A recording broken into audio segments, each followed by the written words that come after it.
Madam మీరు mute లో ఉన్నారు. రామచంద్రన్. చలో, సెక్షన్ 33 ఏం చెబుతుందంటే జడ్జ్మెంట్ అండ్ డిగ్రీ కోసం చెప్తుంది. ఆ సింపుల్ గా ఏం చెప్తుందంటే ఒక కేసుని ఫైనల్ గా వినిన తర్వాత కోర్టు జడ్జ్మెంట్ ఇస్తుంది అండ్ జడ్జ్మెంట్ తర్వాత డిగ్రీ కూడా పాస్ చేస్తుంది అని చెబుతోంది. సింపుల్ గా అంతనే చెప్తుంది. డిగ్రీ జడ్జ్మెంట్ ఎలా ఉంటుంది, జడ్జ్మెంట్ ఫార్మాట్ ఏమిటి, అందులో ఏం డీటెయిల్స్ ఇంక్లూడ్ అయి ఉంటాయి అవన్నీ మనం ఆర్డర్ 20లో చదువుకుంటామండి. ఇప్పుడు చదువుకుందామన్నా దాని రిలేటెడ్ ప్రొవిజన్స్ అంటే మిగతా ఆర్డర్స్ కి సంబంధించిన ప్రొవిజన్స్ అన్ని కూడా అందులో ఉంటాయి. So we cannot touch order 20 straight away today. అది through the course of time మనం నెమ్మదిగా అన్ని ఆర్డర్స్ చదువుకున్న తర్వాత కాన్సిక్వెన్షియల్ గా వచ్చిన ఆర్డర్ 20 కూడా మనం అక్కడే చదువుకుందాం అండి. ఆర్డర్స్ చదువుకున్నప్పుడు for the time being case అంతా వినిన తర్వాత కోర్ట్ అయితే జడ్జ్మెంట్ ఇస్తుంది అని అయితే మనకి ఇది చెబుతోంది. జడ్జ్మెంట్ తర్వాత డిగ్రీ వస్తుంది. ఫస్ట్ జడ్జ్మెంట్ ఇస్తారు, జడ్జ్మెంట్ తర్వాత డిగ్రీ కూడా ఇస్తారు అని చెబుతోంది ఇదంతనే. సో మీ అందరికి whoever is present here అందరికి సూట్ లో స్టేజెస్ ఆఫ్ సూట్ తెలుసా అండి? Or is there anyone who doesn't know the stages of civil suit? Madam suit institute. Pardon? తెలుసు మేడం. కరెక్ట్ తెలియదు మేడం. Very good. నేనైతే కొంచెం సినాప్టిక్ గా అయితే చెప్తాను, డీటెయిల్ గా ఏం చెప్పనండి. It starts with filing of ప్లెయింట్ అనమాట. మన ప్లెయింట్ ప్రాపర్ ఆఫీసర్ కి ఇచ్చి అది in accordance with all the legal rules ఏమైతే ఉండినాయో అవన్నీ మనం ఫాలో అయ్యి ఇచ్చినట్టుంటే అది లీగాలిటీ అంతా కలిగి ఉంటే ఆ ప్లెయింట్ కోర్ట్ కానీ కోర్టులో ఉండిన పర్టికులర్ ప్రాపర్ ఆఫీసర్ కానీ ఆ ప్లెయింట్ యాక్సెప్ట్ చేసి దానికి ఒక నంబర్ ఇస్తారు. అప్పుడు మన సూట్ ఫైల్ అయింది అని చెప్పి మనం భావిస్తాం. ఆ నంబర్ ని రిజిస్టర్ ఆఫ్ సూట్స్ లోను నమోదు చేస్తారని కూడా, రిజిస్టర్ అందులో ఎంటర్ చేస్తారని కూడా మనం చదువుకున్నాం. తో మన సూట్ ఎలా ఫైల్ అవుతుందంటే మనం కోర్టులోను మన ప్లెయింట్ ఇచ్చిన వ్యక్తి, సూట్ ఫైల్ చేసిన వ్యక్తిని ప్లెయింటిఫ్ అని పిలుస్తాం. తో ఫైల్ చేసిన తర్వాత అది మళ్ళీ అవుట్ ఆఫ్ ఆర్డర్ తో ఫైల్ చేసామా, ఇవన్నీ out of order third class వినుంటే అవుట్ ఆఫ్ ఆర్డర్ అంటే ఏమిటి అనేది కూడా చెప్పుంటారు. అవుట్ ఆఫ్ ఆర్డర్ అంటే ఆర్డర్ లో కాక జనరల్ గా సూట్స్ ఎట్లా యాక్సెప్ట్ చేస్తారంటే నేను చెప్పాను కదా కాన్సిక్వెన్షియల్ నెంబర్ ఇచ్చి 1, 2, 3 ఫస్ట్ ఎవరు వచ్చారో వాళ్ళది, తర్వాత సెకండ్ వచ్చిన వాళ్ళది, థర్డ్ ఫైల్ అయిన వాళ్ళది, ఫోర్త్ ఫైల్ అయిన వాళ్ళది అట్లా తీసుకుంటారు కదా. కానీ ఇక్కడ అవుట్ ఆఫ్ ఆర్డర్ తో ఫైల్ చేస్తే అర్థం ఏమిటంటే ప్రొసీజర్ కి భిన్నంగా అట్లా కాన్సిక్వెన్షియల్ గా వచ్చింది ఏమైతే ఉందో అట్లా తీసుకోకుండా ఈ పర్టికులర్ సూట్ లో అర్జెన్సీ ఉంది, అర్జెంట్ గా కోర్టు వినాల్సి ఉండే, అది ఎప్పుడో ఆర్డర్ లో ఇచ్చి ఆర్డర్ లో మన కేసు వచ్చి అది డిసైడ్ చేసేదాకా వెయిట్ చేసేంత పరిస్థితులు ఆ పర్టికులర్ కోర్టులో లేనప్పుడు మనం అవుట్ ఆఫ్ కోర్ట్ అంటే అర్జెంట్లీ టు బి హర్డ్, ఈ రోజు ఈ నిమిషం అర్జెంట్ గా దాని మీద వినాల్సిన అవసరం ఉన్నింది అని చెప్పి పార్టీస్ భావించినప్పుడు అవుట్ ఆఫ్ కోర్ట్ పిటిషన్ తో అది వేసుకుంటారు. So it is a separate thing. Like అంటే అది మళ్ళీ డౌట్ వస్తుందేమో అవుట్ ఆఫ్ ఆర్డర్ అంటే ఏమిటి అనేది నేను యాడ్ చేసి చెప్పాను. సో అట్లా కాకుండా జనరల్ గా సూట్ ఎప్పుడు ఫైల్ అవుతుందంటే ప్లెయింట్ ఇన్స్టిట్యూట్ చేసి ప్లెయింట్ ప్రాపర్ ఆఫీసర్ కి ఇచ్చినప్పుడు అదే ఆ ప్రాపర్ ఆఫీసర్ దాన్ని యాక్సెప్ట్ చేసినప్పుడు సూట్ ఫైల్ అయినట్టు లెక్క. తదుపరి ఇమీడియట్ సెకండరీ స్టెప్ ఏముంటుందంటే సమన్స్ వెళ్తాయి. సమన్స్ ఎవరి మీద అయితే మనం సూట్ ఫైల్ చేసి ఉండినామో ఆ వ్యక్తిని డిఫెండెంట్ అని పిలుస్తాము. ఆ డిఫెండెంట్ కి ఆ సూట్ తన మీద ఫైల్ అయింది అని తెలియాలి కాబట్టి సమన్స్ ఇష్యూ చేస్తారు ఆ వ్యక్తికి. సో పర్సన్ మీ మీద సో కేసు ఇనిషియేట్ చేశారు, దాన్ని ఆన్సర్ చేయడానికి కోర్టుకి రండి అని చెప్పి కోర్టు ఆ వ్యక్తికి ఆర్డర్ ఇస్తుంది అనమాట. That is none other than summons. So summons వెళ్తా ఆ సమన్స్ కి సంబంధించిన ప్రొసీజర్ అంతా మనం ఆర్డర్ ఫైల్ లో చదువుకుందామండి. ఆ సమన్స్ రీచ్ అయితే ఏంటి, రీచ్ అవ్వకపోతే సర్వ్ అయితే ఏంటి, సర్వ్ అవ్వకపోతే ఏంటి, అవన్నీ సర్వ్ అయిన తర్వాత కూడా ఆ పార్టీ కోర్టుకి వస్తే ఏంటి, రాకపోతే ఏంటి, ఇవన్నీ మనం ఆర్డర్ 5 లో చదువుకుందాం. Right, order 5 in connected with order 9 also. అవన్నీ మనం ఆర్డర్స్ చదువుకున్నప్పుడు డీటెయిల్ గా చదువుకుందాం అండి. సో ప్రస్తుతానికి సూట్ ఫైల్ అయిన తర్వాత సమన్స్ అయితే ఇస్తారు డిఫెండెంట్ కి. రైట్, డిఫెండెంట్ వస్తే ఏంటి, రాకపోతే ఏంటి, ప్లెయింటిఫ్ వస్తే ఏంటి, ప్లెయింటిఫ్ రాకపోతే ఏంటి, ఇవన్నీ తదుపరి స్టెప్స్. మనం ఆ డీటెయిల్స్ లోకి వెళ్ళొద్దు, ఓన్లీ ఆర్డర్ చదువుకున్నాం కాబట్టి, ఆర్డర్ ఆఫ్ సూట్ చదువుకున్నాం కాబట్టి స్టేజెస్ ఆఫ్ సూట్ లో సెకండ్ స్టేజ్ ఏమవుతుందంటే సమన్స్ ఇష్యూ చేస్తారు. సరేనా, ఇద్దరు పార్టీస్ వచ్చారు అనుకుందాం, రాకపోతే సంగతి ఇవన్నీ వదిలేసండి. వచ్చారు, ఇద్దరు కోర్టు ముందుకు వచ్చారు అనుకుందాం. Both plaintiff and defendant hearing date ఏమైతే ఉందో ఆ రోజు కోర్టు ముందుకు వచ్చిన తర్వాత థర్డ్ స్టెప్ ఏమవుతుందంటే మీరు అవుట్ ఆఫ్ కోర్ట్ సెటిల్ అవుతారా అని అడుగుతుంది కోర్టు. అంటే ఏమైనా పార్టీస్ కాంప్రమైజ్ అయ్యే ఛాన్స్ ఉండి సెటిల్ అయిపోతుంది అనుకుంటే కోర్ట్‌కి టైం మిగులుతుంది. తన ప్రెషియస్ టైం కాబట్టి ఈ ప్రొవిజన్‌ని మ్యాండేట్‌గా ఇంట్రొడ్యూస్ చేశారనమాట. ఇదివరకు ఫాలో అయితే అవ్వచ్చు, అవ్వకపోతే అవ్వకపోవచ్చు అన్నట్టు ఉండేది. ఆఫ్టర్ 99 ఇది మ్యాండేట్ చేశారనమాట. కంపల్సరీ కోర్ట్ పార్టీస్‌ని అడుగుతది. ఔట్ ఆఫ్ కోర్ట్ సెటిల్ అవుతారా లేదా అని. ఇది సెక్షన్ 89లో చదువుకుందామండి. అవి ఏమేం స్టెప్స్ ఉంటాయి, ఏ ఏ ఎన్ని రకాలుగా పార్టీస్ కాంప్రమైజ్ అవ్వచ్చు అనేది సెక్షన్ 89లో చదువుకుందాం. For the time being section 89 కింద పార్టీస్‌ని అడుగుతుంది కోర్ట్. మీరు సెటిల్ అవుతారా? అవ్వరా? అవుతారంటే మీరు ఆ పర్టిక్యులర్ ప్రొసీడింగ్స్ కింద ఆ పార్టీస్‌కి ఛాన్స్ ఇస్తుందనమాట. అది ఆర్బిట్రేషనా, కన్సిలియేషనా, మీడియేషనా లేకపోతే ఈ లోక్ అదాలత్‌లు డిసైడ్ చేస్తాయా అనేది వేరే సంగతి. మొత్తానికైతే రిఫర్ చేస్తుంది. అక్కడ వాళ్ళు కాంప్రమైజ్ అయితే వెల్ అండ్ గుడ్. దాన్ని తీసుకొనొచ్చి అయ్యా! మేము కాంప్రమైజ్ అయిపోయామని చెప్తే అది రికార్డ్ చేసి కోర్ట్ ఆ సూట్‌ని డిస్పోజ్ ఆఫ్ చేసేస్తుంది. లేదు కాంప్రమైజ్ అవ్వలేదు. Again parties will bounce back to the court. కోర్ట్‌కి మళ్ళీ ఆ పార్టీస్ తిరిగి వచ్చేస్తారనమాట. ఆ కన్సర్న్డ్ ఆ ప్రొసీడింగ్ ఏమైతే ఉన్నిందో అది ఫెయిల్ అయినప్పుడు వాళ్ళు మళ్ళీ కోర్ట్‌కి రిఫర్ చేసేస్తారు. ఇక్కడ ఏమి కాంప్రమైజ్ జరగలేదండి. ప్రొసీడింగ్స్ కోర్ట్‌లోనే జరగాల్సిందే అని తేల్చి చెప్పినప్పుడు పార్టీస్ మళ్ళీ కోర్ట్‌కొచ్చేస్తాయి. అండ్ యథాతథ ప్రొసీడింగ్స్ మళ్ళీ నడుస్తాయన్నమాట. సో, ఆహ్, స అల్టిమేట్ స్టెప్ ఏమవుతదంటే డిఫెండెంట్ ఏం చేసుకోవాలి? తన డిఫెన్స్ కింద రిటన్ స్టేట్మెంట్ ఫైల్ చేసుకోవాలి. ప్లెయింటిఫ్ ఏమైతే ప్లెయింట్ ఫైల్ చేశారో అందులో ఏ అబోవ్‌మెంట్స్ ఉన్నాయో చూసుకొని ఇతను డెనీ చేస్తే డెనీ చేసినట్టు, యాక్సెప్ట్ చేస్తే యాక్సెప్ట్ చేసినట్టు. అడ్మిట్ చేసేసారనుకోండి గొడవే ఉండదు. సరే ప్లెయింటిఫ్ నన్ను డబ్బు అడుగుతున్నారు నేను ఇచ్చేస్తాను. అక్కడికి సెటిల్ అయిపోతుంది. లేదు అతను కంటెస్ట్ చేయాలనుకుంటే లేదండి నేను అసలు నాకు ప్లెయింటిఫ్ ఎవరో తెలీదు. లేదా నేను ఆ డబ్బే తీసుకోలేదు. వాటెవర్ అతని కంటెన్షన్స్ ఏమైతే ఉన్నాయో అతని డిఫెన్స్ ఏమైతే ఉన్నిందో రిటన్ స్టేట్మెంట్ ద్వారా కోర్ట్‌కి ఇస్తారు. ఇది ఫోర్త్ ఫేజ్. ఆ తర్వాత ఇంకా మిడిల్ మిడి మిడివియల్ థింగ్స్ ఏముండొచ్చంటే ఏ కోర్ట్‌లోనూ సూట్ ఫైల్ అయిన తర్వాత ఎండ్ అయ్యేలోపు ఆహ్, మనకి ఇంటర్‌లొక్యుటరీ ప్రొసీడింగ్స్ అన్ని చాలా తటస్థపడతాయి. అంటే అవసరమైనప్పుడు, అవసరమైన సందర్భాల్లో అటువంటి ప్రొసీడింగ్స్ అడిషనల్‌గా వస్తాయి గానీ అవి ఈ స్టేజ్‌లోనే వస్తాయి, ఈ స్టేజ్‌లోనే వస్తాయని చెప్పడానికి ఉండదనమాట. ఫర్ ఎగ్జాంపుల్ టెంపరరీ ఇంజంక్షన్ అడగాలనుకోండి. ఇంజంక్షన్ సూట్ ఫైల్ చేసుకున్నాం. అర్జెంట్‌గా ఈ రోజుకి అతను ఎవరో సో కాల్డ్ డిఫెండెంట్ ఎవరైతే ఉండినారో వారు వచ్చి మన ప్రాపర్టీ ఆక్యుపేషన్స్ అందులో ఏదో ఒక కన్‌స్ట్రక్షన్ చేసేస్తున్నారు. ప్రస్తుతానికి సూట్ డిసైడ్ అయ్యేదాకా కన్‌స్ట్రక్షన్ ఆపించండి. యెస్ టెంపరరీ ఇంజంక్షన్ ఇప్పించండి. అది కూడా ఇంటర్‌లొక్యుటరీ ప్రొసీడింగ్స్. మనం we ask the court in form of an IA interlocutory application పెట్టుకుంటాము. ఆ అప్లికేషన్ మీద కోర్ట్ విని ఏ తీర్పు ఇస్తే ఆ తీర్పు. మళ్ళీ దాని మీద అప్పీల్‌కెళ్తామా? దానికి అబైడ్ అయ్యి ఉంటామా? ఇయన్నీ వేరే ప్రొసీడింగ్స్. లేదు ఏదైనా ఒక కమిషనర్‌ని అపాయింట్ చేయాలి.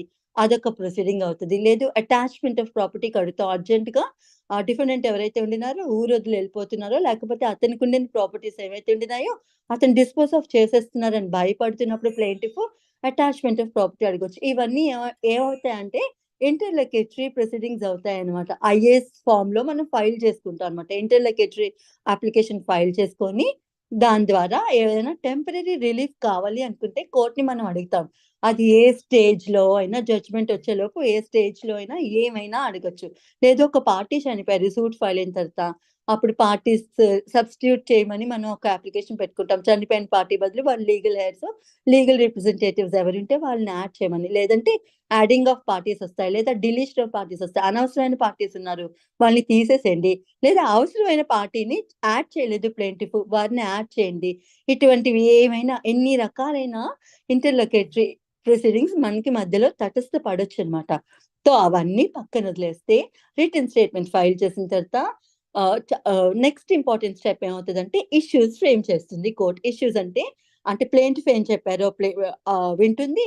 డిఫెండెంట్ ఏం చెప్పుకున్నారో ఆ రిటన్ స్టేట్మెంట్, ఆ ప్లెయింట్ ఆ 2 చదివాక కోర్ట్‌కి అవగాహనొస్తుంది. ఓహో! వీరిద్దరి మధ్యన డిస్ప్యూట్ ఇది. నేను ఈ పర్టిక్యులర్ పాయింట్ మీద అయితే నేను ఈ ప్రొసీడింగ్ అంతా జరిపించి జడ్జ్‌మెంట్ అయితే ఇవ్వాల్సిందే. నేను డిసైడ్ చేయాల్సిన పాయింట్ ఇది అని కోర్ట్ ఫిక్స్ చేసుకుంటుందనమాట. దాన్ని ఫ్రేమింగ్ ఆఫ్ ఇష్యూస్ అని మనం పిలుస్తాం. ఇష్యూ అంటే గొడవ అన్నట్టు అనమాట. సో, వాళ్ళిద్దరి మధ్యన గొడవేంటి అది ఫ్రేమ్ చేసి దేని మీదైతే డెసిషన్ ఇవ్వాల్సుండిందో ఆ ఇష్యూస్ అన్ని కోర్ట్ ఫ్రేమ్ చేసుకుంటది. ఫ్రేమ్ చేసుకున్న తర్వాత తదుపరి ట్రయల్ స్టార్ట్ అయిపోతది. ఏమంటే ప్లెయింటిఫ్ ఎవిడెన్స్ తెచ్చుకుంటారు. వాడు విట్నెస్‌లు తెచ్చుకుంటారు. డిఫెండెంట్ ఎవిడెన్స్ తెచ్చుకుంటారు.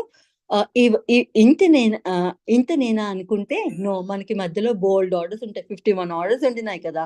అందులో ఏమేమొస్తాయంటే ప్రొడక్షన్ ఆఫ్ డాక్యుమెంట్స్ వస్తాయి, ఎగ్జామినేషన్ ఆఫ్ పార్టీస్ వస్తాయి, లేకపోతే డాక్యుమెంట్స్ కి డిస్కవరీస్ అండ్ ఇంట్రగేటరీస్ అనే ప్రొవిజన్స్ వస్తాయి, అడ్మిషన్స్ వస్తాయి. ఇవన్నీ చాలా వస్తాయి. ఇవన్నీ మధ్యలో ఇవన్నీ మనకి తటస్థపడే ప్రొసీడింగ్స్ అన్నమాట.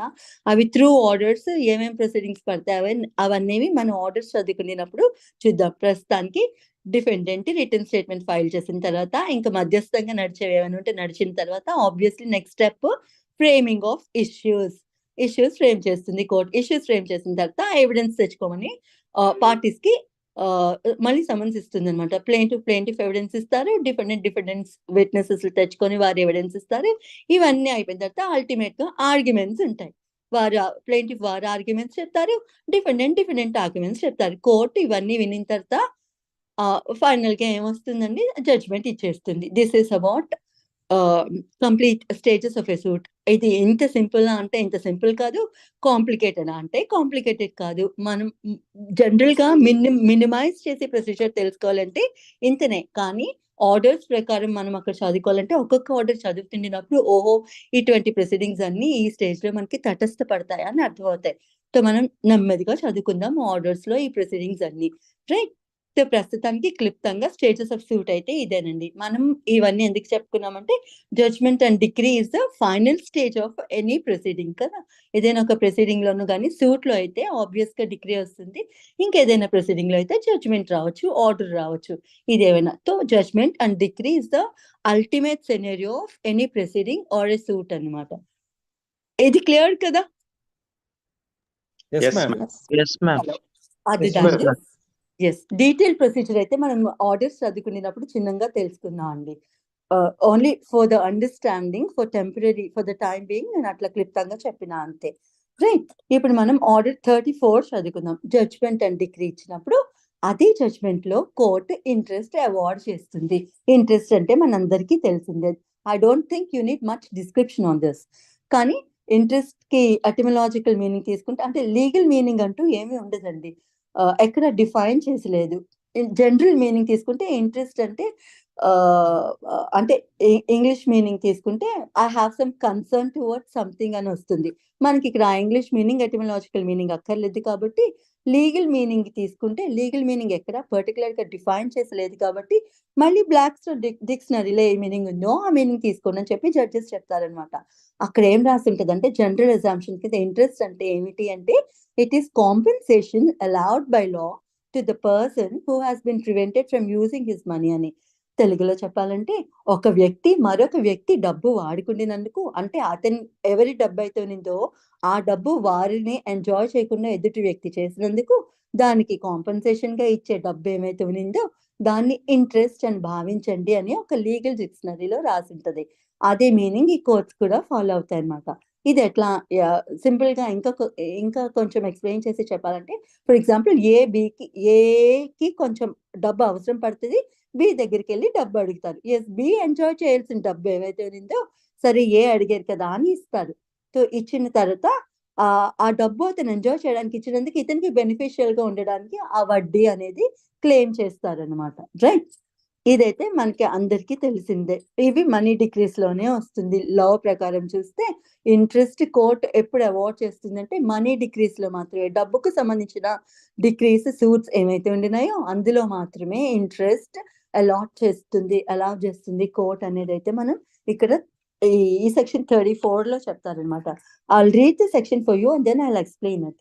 సెక్షన్ 34 చెప్తుంది where and in so far as a decree is for the payment of money, అంటే డబ్బుకు సంబంధించి ఏదైనా ఆర్డర్ చేయాల్సి వచ్చినప్పుడు కోర్ట్ అంటే నేను చెప్పినట్టు ఓన్లీ మనీ డిక్రీస్ లో మాత్రమే కోర్టు ఇంట్రెస్ట్ అవార్డ్ చేస్తుంది. Where and in so far decrees for the payment of money, ఏ డిగ్రీ అయితే డబ్బు కట్టమని ఇస్తోందో అటువంటి డిగ్రీలో court may in the decree order interest, అదే డిగ్రీలోను ఇంట్రెస్ట్ పే చేయమని ఆర్డర్ చేస్తుందట. Order interest at such rate as a court deems reasonable to be paid on the principal sum adjudged. Principal sum adjudged అంటే decide చేసింది court. Principal sum ఎంతైతే pay చేయాలని court decide చేసిందో అటువంటి సొమ్ము మీద ఇంట్రెస్ట్ కూడా అవార్డు చేయొచ్చు కోర్టు అని చెప్పి ఇది చెబుతుంది. అండ్ దెన్ ఎప్పటి నుంచి అవార్డ్ చేస్తుందట interest? It may be from the date of suit to the date of degree. Date of suit అంటే సూట్ ఎప్పుడు ఫైల్ అయిందో అప్పటి నుంచి డిగ్రీ ఎప్పుడు అనౌన్స్ ఇచ్చిందో, డిగ్రీ ఎప్పుడు పాస్ చేసిందో అప్పటిదాకా ఒక స్టేజ్ లో ఆ ప్రొసీడింగ్స్ ఎంతవరకు నడిచాయో ఆ ప్రొసీడింగ్స్ అంతటికి, ఆ టైం పీరియడ్ అంతటికి అయితే ఇంట్రెస్ట్ అవార్డ్ చేయొచ్చట. Right. In addition to interest adjudged on the principal sum for any period prior to institution of a suit.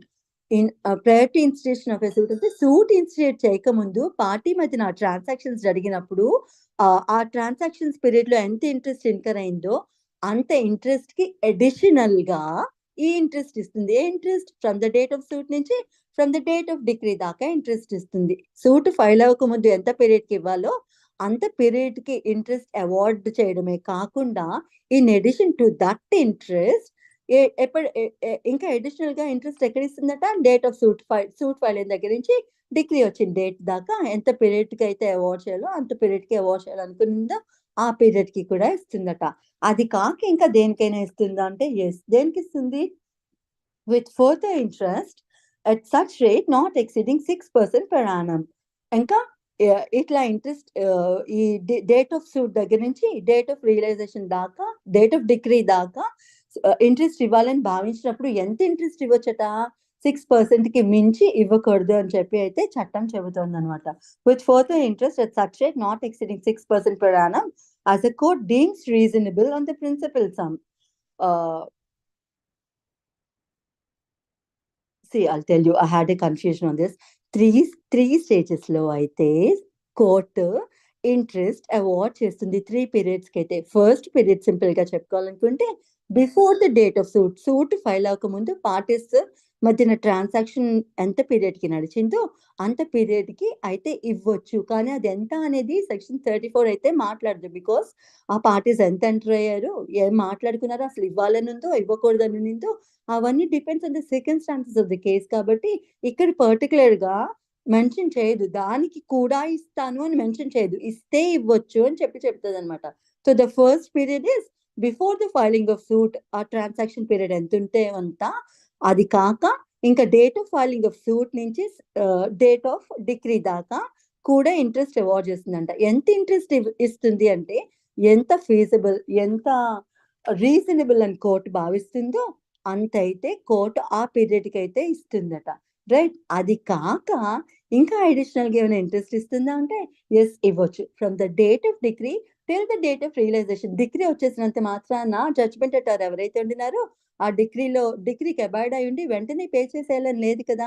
వారు పే చేయడానికి లేట్ అయింది అనుకోండి, లేదా వారు ఆ డిగ్రీని అబాయిడ్ కాలేదనుకోండి ఆ డిగ్రీకి, సో వీళ్ళు మళ్ళీ అపీల్కి వెళ్తారు, లేకపోతే ఎగ్జిక్యూషన్కి వెళ్తారు. ఇదంతా బోల్డ్ పీరియడ్ నడుస్తుంది కదా. So till the date of realisation, decree pass అయిన దగ్గర నుంచి మళ్ళీ ఆ జడ్జ్మెంట్ దాన్ని పే చేసేదాకా ఆ పీరియడ్ కి కూడా ఇంట్రెస్ట్ ఇస్తుంది. కానీ అలాంటి అటువంటి ఇంట్రెస్ట్ ఏమంటా అంటే ఫ్యూచర్ ఇంట్రెస్ట్. బికాస్ ఫ్యూచర్ లో ఎంత వారు ఆ రోజే ఇస్తారా? 10 రోజులు పోయాక ఆ డిగ్రీలో ఉండిన అమౌంట్ విత్ ఇంట్రెస్ట్ ఎంత అయితే చెప్పిందో కోర్టు అంత ఇచ్చేస్తుందా? లేకపోతే వారు అసలు ఇవ్వరా? డిగ్రీలో ఎంత అమౌంట్ అయితే కోర్టు అలౌ చేస్తుందో అసలు ఆ డిగ్రీకే బందీ అయి ఉండకుండా ఆ డిగ్రీటల్ అమౌంట్ ఏవైతే ఉందో అసలు పే చేయరా? వీళ్ళు ఎగ్జిక్యూషన్ కో అపీల్ కో వెళ్ళిన దాకా అవన్నీ మనకి తెలీదు. ఫ్యూచర్ మీద ఆధారపడి ఉంటది కాబట్టి ఆ పర్టికులర్ పీరియడ్ ని ఫ్యూచర్ ఇంట్రెస్ట్ అని పిలుస్తారు అనమాట. సో ఫ్యూచర్ ఇంట్రెస్ట్ ఎంత పర్సెంట్ లో ఇవ్వచ్చు అంటే 6% కి మించి ఇవ్వకూడదు అని చెప్తుంది. డిగ్రీటల్ అమౌంట్ ఎంతైతే ఉనిందో అంత అమౌంట్ మీద 6% per annum మించి ఇవ్వకూడదు. ఫ్యూచర్ ఇంట్రెస్ట్ అయితే అంతకి మించి ఇవ్వకూడదు అని చెప్తుంది.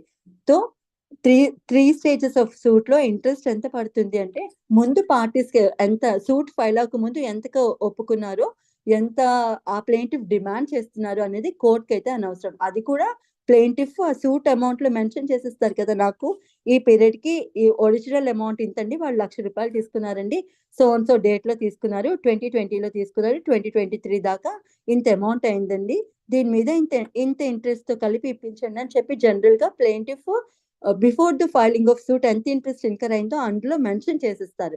సో ప్లేంటిఫ్ అడిగినంత ఇవ్వాలా అక్కర్లేదా అనేది కోర్టు మళ్ళీ తర్వాత అడ్జడ్జ్ చేస్తుంది. అడ్జడ్జ్ అంటే అది డిసైడ్ చేస్తుంది అనమాట, అది వేరే సంగతి. సో అది దానికోసం అయితే ఇంత పర్సెంట్ ఇస్తాను, ఇంత పీరియడ్ కి ఇస్తాను అనేది కోర్టు ఈ చట్టం అయితే సెక్షన్ 34 లో ఏమీ చెప్పదు. దానికోసం ఎక్కడ చెప్తారు అంటే దానికి ఎంత ఇవ్వచ్చు అనే దానికి ప్రొవిజన్స్ ఎక్కడ ఉంటాయంటే ఏదైనా పార్టీ అగ్రిమెంట్ లో ఒప్పుకుంటే తప్ప, ఏదైనా ఒక పర్టికులర్ అగ్రిమెంట్ ఉంది, పార్టీస్ అగ్రి అయ్యారని చెప్పి, ఫర్ ఎగ్జాంపుల్ ప్రొనాట్ ఉంది అనుకోండి, అందులో రాసి ఉంటుంది కదా 2% per annum అయితే నేను ఇంట్రెస్ట్ ఇస్తాను అట్లా. లేదంటే ఏదైనా కాంట్రాక్ట్స్ అనుకోండి, contracts if the contract fails ఇంత % ఆఫ్ ఇంట్రెస్ట్ ఇస్తాను అని చెప్పి ఆ పర్టికులర్ కాంట్రాక్ట్ లో రాసుంటే అంత. సో ఎంత అమౌంట్ అయితే కాంట్రాక్చువల్ ఆబ్లిగేషన్ ప్రకారం అరైజ్ అవుతుందో అది సమంజసం అనుకుంటే అంత అమౌంట్ అవార్డ్ చేస్తుంది. లేదు అది అది కొంచెం అబ్సర్డ్ గా ఉంది అనుకుంటే కోర్టు ఎంత రీజనబుల్ అని భావిస్తే, ప్లెయింటిఫ్ అడిగింది కాకుండా ఎంత రీజనబుల్ అని కోర్టు భావిస్తే అంత అమౌంట్ అవార్డ్ చేయొచ్చు. లేదా ఏదైనా దానికి సంబంధించిన సబ్స్టాన్షియల్ లా ఉంది, చట్టమే చెప్తుంది సూట్ ఫైల్ అవ్వక ముందు అరైజ్ అయిన ట్రాన్సాక్షన్ మీద ఇంత అమౌంట్ ఇవ్వాలని ఏదైనా చట్టం చెబుతుంటే అంత రేట్ ఆఫ్ ఇంట్రెస్ట్ మీద ఇస్తుంది.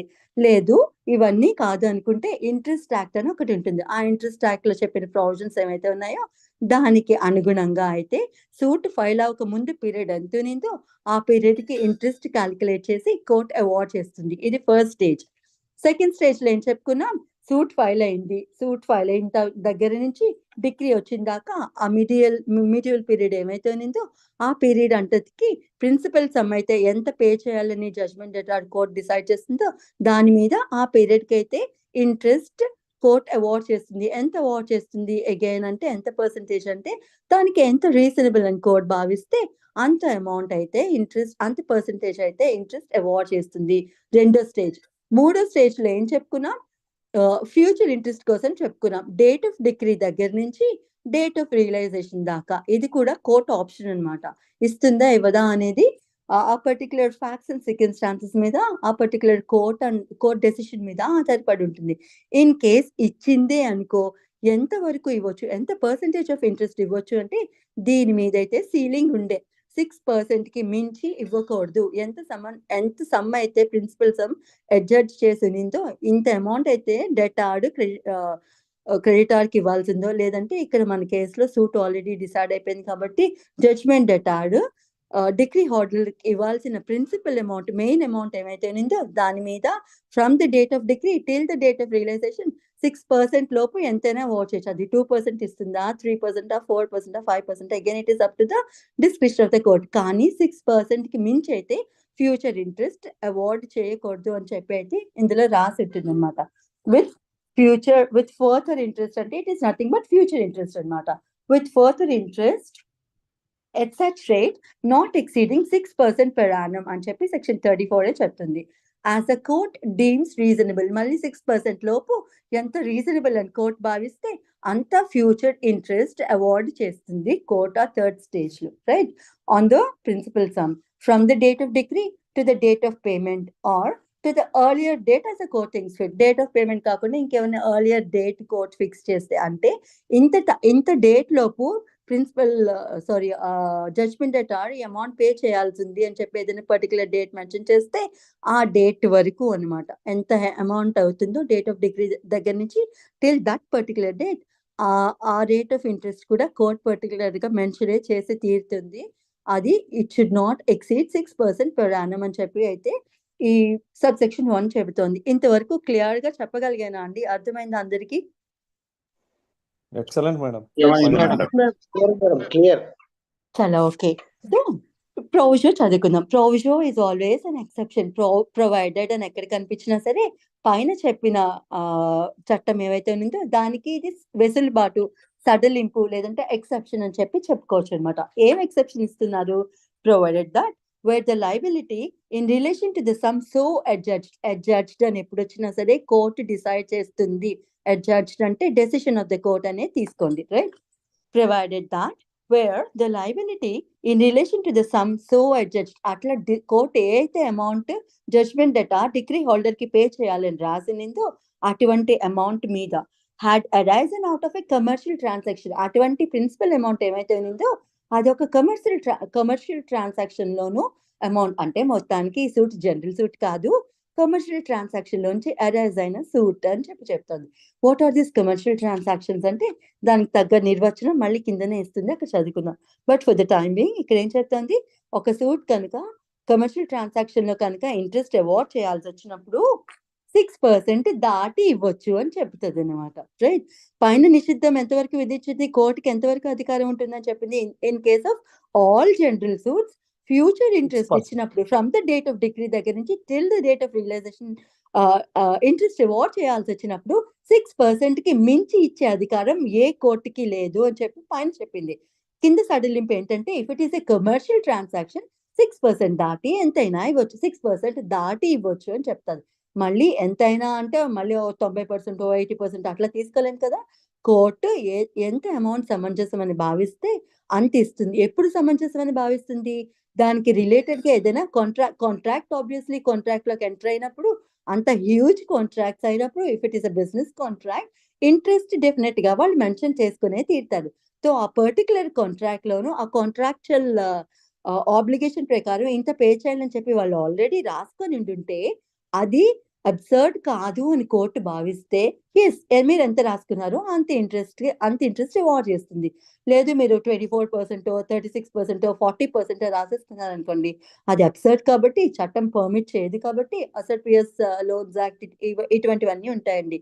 లేదు ఇంట్రెస్ట్ యాక్ట్ ఉంటుంది, లేదంటే there is very particular act, I'm not getting it. అందులో దాని ప్రకారం ఏమవుతుందంటే ఇంట్రెస్ట్ ప్రిన్సిపల్ అమౌంట్ కి మించి ఉండకూడదు. వి నేమ్ ఇట్ సంథింగ్, దాన్ని ఏమంటారు గుర్తు రావట్లేదు.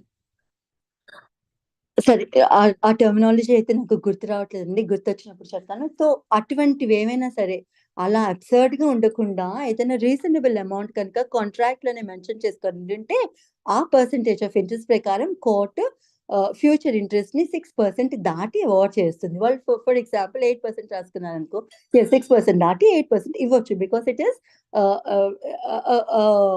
ఏం చెప్పుకున్నాం, అవి కమర్షియల్ ట్రాన్సాక్షన్ కాబట్టి 6% దాటి ఇవ్వచ్చు అని. కానీ అబ్సర్డ్ గా ఉంటుంటే మాత్రం అగైన్ కోర్ట్ అది దానికి ఎంత రీజనబుల్ అని భావిస్తే అంత అమౌంట్ మాత్రమే ఇస్తుంది. కానీ కమర్షియల్ ట్రాన్సాక్షన్స్ లో 6% దాటి ఇవ్వచ్చు అని చెప్పేది ఈ ప్రొవిజన్ అన్నమాట.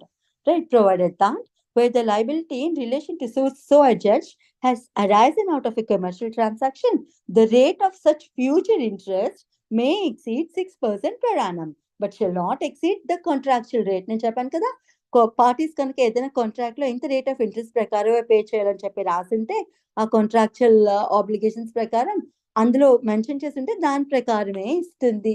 అది ఎక్సీడ్ అయితే కోర్టు ఇవ్వదు. వాళ్ళు ఫర్ ఎగ్జాంపుల్ 12% అని రాసుకున్నారు అనుకో, చేసే కమర్షియల్ ట్రాన్సాక్షన్ కి 12% జెన్యూన్ అని భావించింది అనుకో, 12% ఇచ్చేస్తుంది. లేదు వాళ్ళు 24% ఇందాక చెప్పినట్టు 40% రాసుకుని ఉంటే అది అబ్సర్డ్ కాబట్టి అటువంటిది ఇవ్వదు. 6% దాటి దానికి ఎంత సమంజసం అని భావిస్తే కమర్షియల్ ట్రాన్సాక్షన్స్ లో అంత ఇంట్రెస్ట్ అయితే కోర్ట్ అవార్డ్ చేస్తుంది. Okay. But shall not exceed the contractual rate of interest or అటువంటి రేట్ కనుక పర్టికులర్ కాంట్రాక్ట్ లో మెన్షన్ చేసి లేకపోతే where there is no contractual rate, the rate at which the monies are lent or advanced by nationalized banks. Nationalized banks ఎంత interest కి అయితే డబ్బు ఇస్తాయో same అదే పర్సంటేజ్ ఆఫ్ ఇంట్రెస్ట్ మీద ఇదైతే కోర్ట్ అవార్డ్ చేస్తుంది ఫ్యూచర్ ఇంట్రెస్ట్ అని చెప్పి చెప్తుంది. అంటే కాంట్రాక్ట్ లో కనుక ఇంత పర్సంటేజ్ అని మెన్షన్ చేసింది, ఆ పర్సంటేజ్ రీజనబుల్ అని భావిస్తే ఎంత పర్సంటేజ్ ఉందో అంత అవార్డ్ చేయొచ్చు, లేదంటే అంతలోపు అది ఎంత సమంజసం అని భావిస్తే అంత అవార్డ్ చేస్తుంది.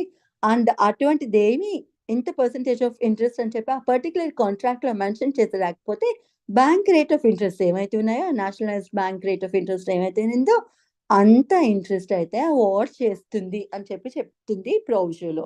అండ్ దెన్ ఎక్స్ప్లెనేషన్ ఏం చెప్తుంది వన్ అంటే in the sub section nationalised bank, పైన నేషనలైజ్డ్ బ్యాంక్ అని చెప్పుకున్నాం కదా, నేషనలైజ్డ్ బ్యాంక్ అర్థం ఏమిటి అనేది ఇక్కడ చెప్తుంది. Nationalized bank means a corresponding new bank as defined in the Banking Companies Acquisition and Transfer of Undertakings Act.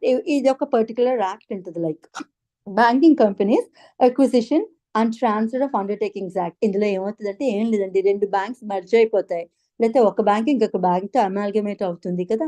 Canara bank Andhra bank ని అడాప్ట్ చేసుకోవడం, లేకపోతే మెర్జ్ అయిపోవడం, రెండు బ్యాంక్స్ కలిపి, ఇటువంటివి మనకి తటస్థపడుతూ ఉంటాయి కదా.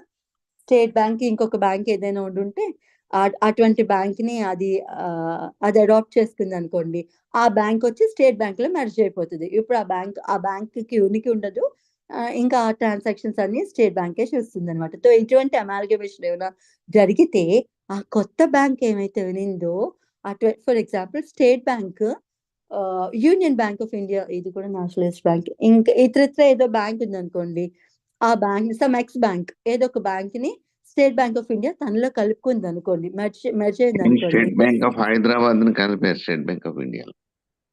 అంటే it State may Bank of be Mysore. Nationalised bank and it may not be nationalised bank కదా, అందుకని ఏ పర్టికులర్ బ్యాంక్ పేరు నేను చెప్పట్లేదు. ఒక ప్రైవేట్ బ్యాంక్ ని అడాప్ట్ చేసుకుంది అనుకోండి, state Bank of India is a nationalised bank కదా, అది ఒక ప్రైవేట్ బ్యాంక్ ని అడాప్ట్ చేసుకుంది అనుకో, అప్పుడు so I'm not giving example any banks name అనమాట. సో ఏదైనా ఒక నేషనలైజ్డ్ బ్యాంక్ ఇంకొక బ్యాంక్ ఏదైనా అడాప్ట్ చేసుకొని ఉంటే ఆ బ్యాంక్ కూడా ఏ పేరుతో ఉందో, for example union of India bank ని స్టేట్ బ్యాంక్ అడాప్ట్ చేసుకుంది అనుకోండి, మెర్జ్ అయిపోయింది అనుకోండి, ఇప్పుడు ఆ యూనియన్ ఆఫ్ ఇండియా ఏమైతే ఉందో ఆ బ్యాంక్ కూడా నేషనలైజ్డ్ బ్యాంక్ అయిపోతుంది అని చెప్పి ఈ పర్టికులర్ సెక్షన్ చెబుతోంది. అంతనే ఒక బ్యాంక్, ఒక నేషనలైజ్డ్ బ్యాంక్ ఇంకొక బ్యాంక్ ని మెర్జ్ చేసుకొని ఉంటే ఆ కొత్తగా ఉత్పన్నమైన బ్యాంక్ ఏమైతే ఉందో అది నేషనలైజ్డ్ బ్యాంక్. క్లుప్తంగా ఇంతనే. క్లియరా అండి? Yes, ma'am. In this subsection, nationalized bank means a corresponding new bank. అంటే కొత్తగా పుట్టిన బ్యాంక్ ఏమైతే ఉందో ఆ బ్యాంక్ అనమాట. Corresponding new bank as defined. అది ఎక్కడ డిఫైన్ చేస్తారు ఇటువంటి ట్రాన్సాక్షన్స్ అని అంటే, దానికి ఒక పర్టికులర్ బ్యాంకింగ్ కంపెనీస్ యాక్ట్ ఉంది, ఆ చట్ట ప్రకారమే బ్యాంక్స్ అమాల్గమేట్ అవుతాయి, మెర్జ్ అవుతాయి ఒకదాంతో ఇంకొకటి. సో ఆ చట్టం ప్రకారం ఏదైనా ఒక నేషనలైజ్డ్ బ్యాంక్ ఇంకొక బ్యాంక్ తో మెర్జ్ అయ్యింది, పుట్టిన కొత్త బ్యాంక్ ఏమైతే ఉందో దాన్ని కూడా నేషనలైజ్డ్ బ్యాంక్ కిందనే తీసుకోండి అని చెబుతోంది ఎక్స్ప్లెనేషన్ 1. అండ్ ఎక్స్ప్లెనేషన్ 2 చెప్తుంది for the purposes of this section, ఈ సెక్షన్ కి సంబంధించి మాత్రమే.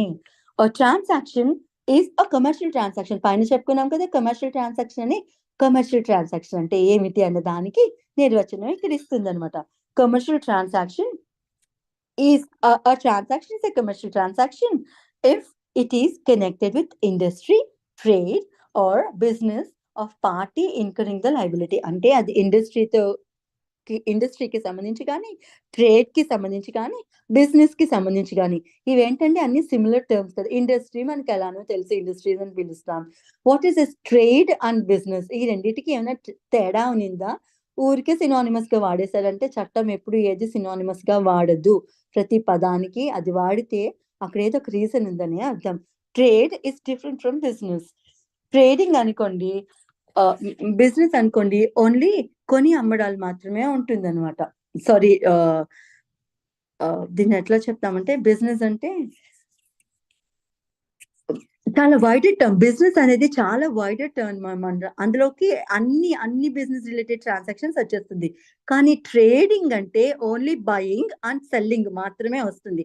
ఏదైనా ఒకరి దగ్గర కొని ఇంకొకరికి అమ్మితే దాన్ని ట్రేడ్ అని పిలుస్తాం.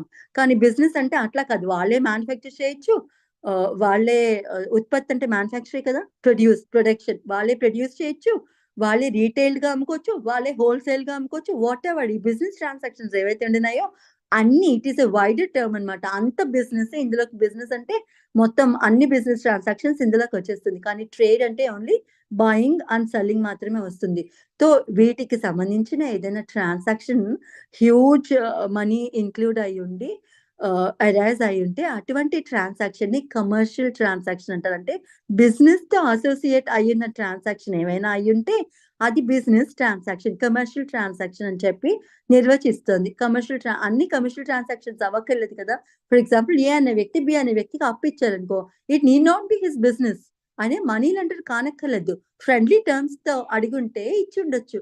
లేదా ఏదైనా అక్వైంటెన్స్ ఉండి పక్కింటి వాళ్ళు, లేకపోతే ఆఫీస్ లో వర్క్ చేస్తున్న కలీగ్స్, అలా అటువంటి వాళ్ళు ఎవరైనా అడిగితే ఇచ్చి ఉండొచ్చు. బట్ ఆయన బిజినెస్ చేస్తున్నారని అర్థం కాదు కదా. సో అన్ని business transactions కానక్కర్లేదు.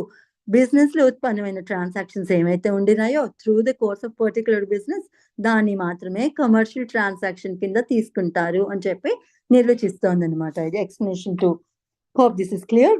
And will go into subsection 2. Subsection 2 ఏం చెబుతోందంటే, where such decree is silent with respect to the payment of further interest. ఇప్పుడు ఫర్దర్ ఇంట్రెస్ట్ అంటే ఏ పీరియడ్ అని చెప్పుకున్నాము? డేట్ ఆఫ్ డిగ్రీ దగ్గర నుంచి డేట్ ఆఫ్ రియలైజేషన్ దాకా ఏదైనా ఇంట్రెస్ట్ అవార్డ్ చేస్తే దాన్ని ఫ్యూచర్ ఇంట్రెస్ట్ అని కానీ, ఫర్దర్ ఇంట్రెస్ట్ అని కానీ చెప్పుకున్నాం.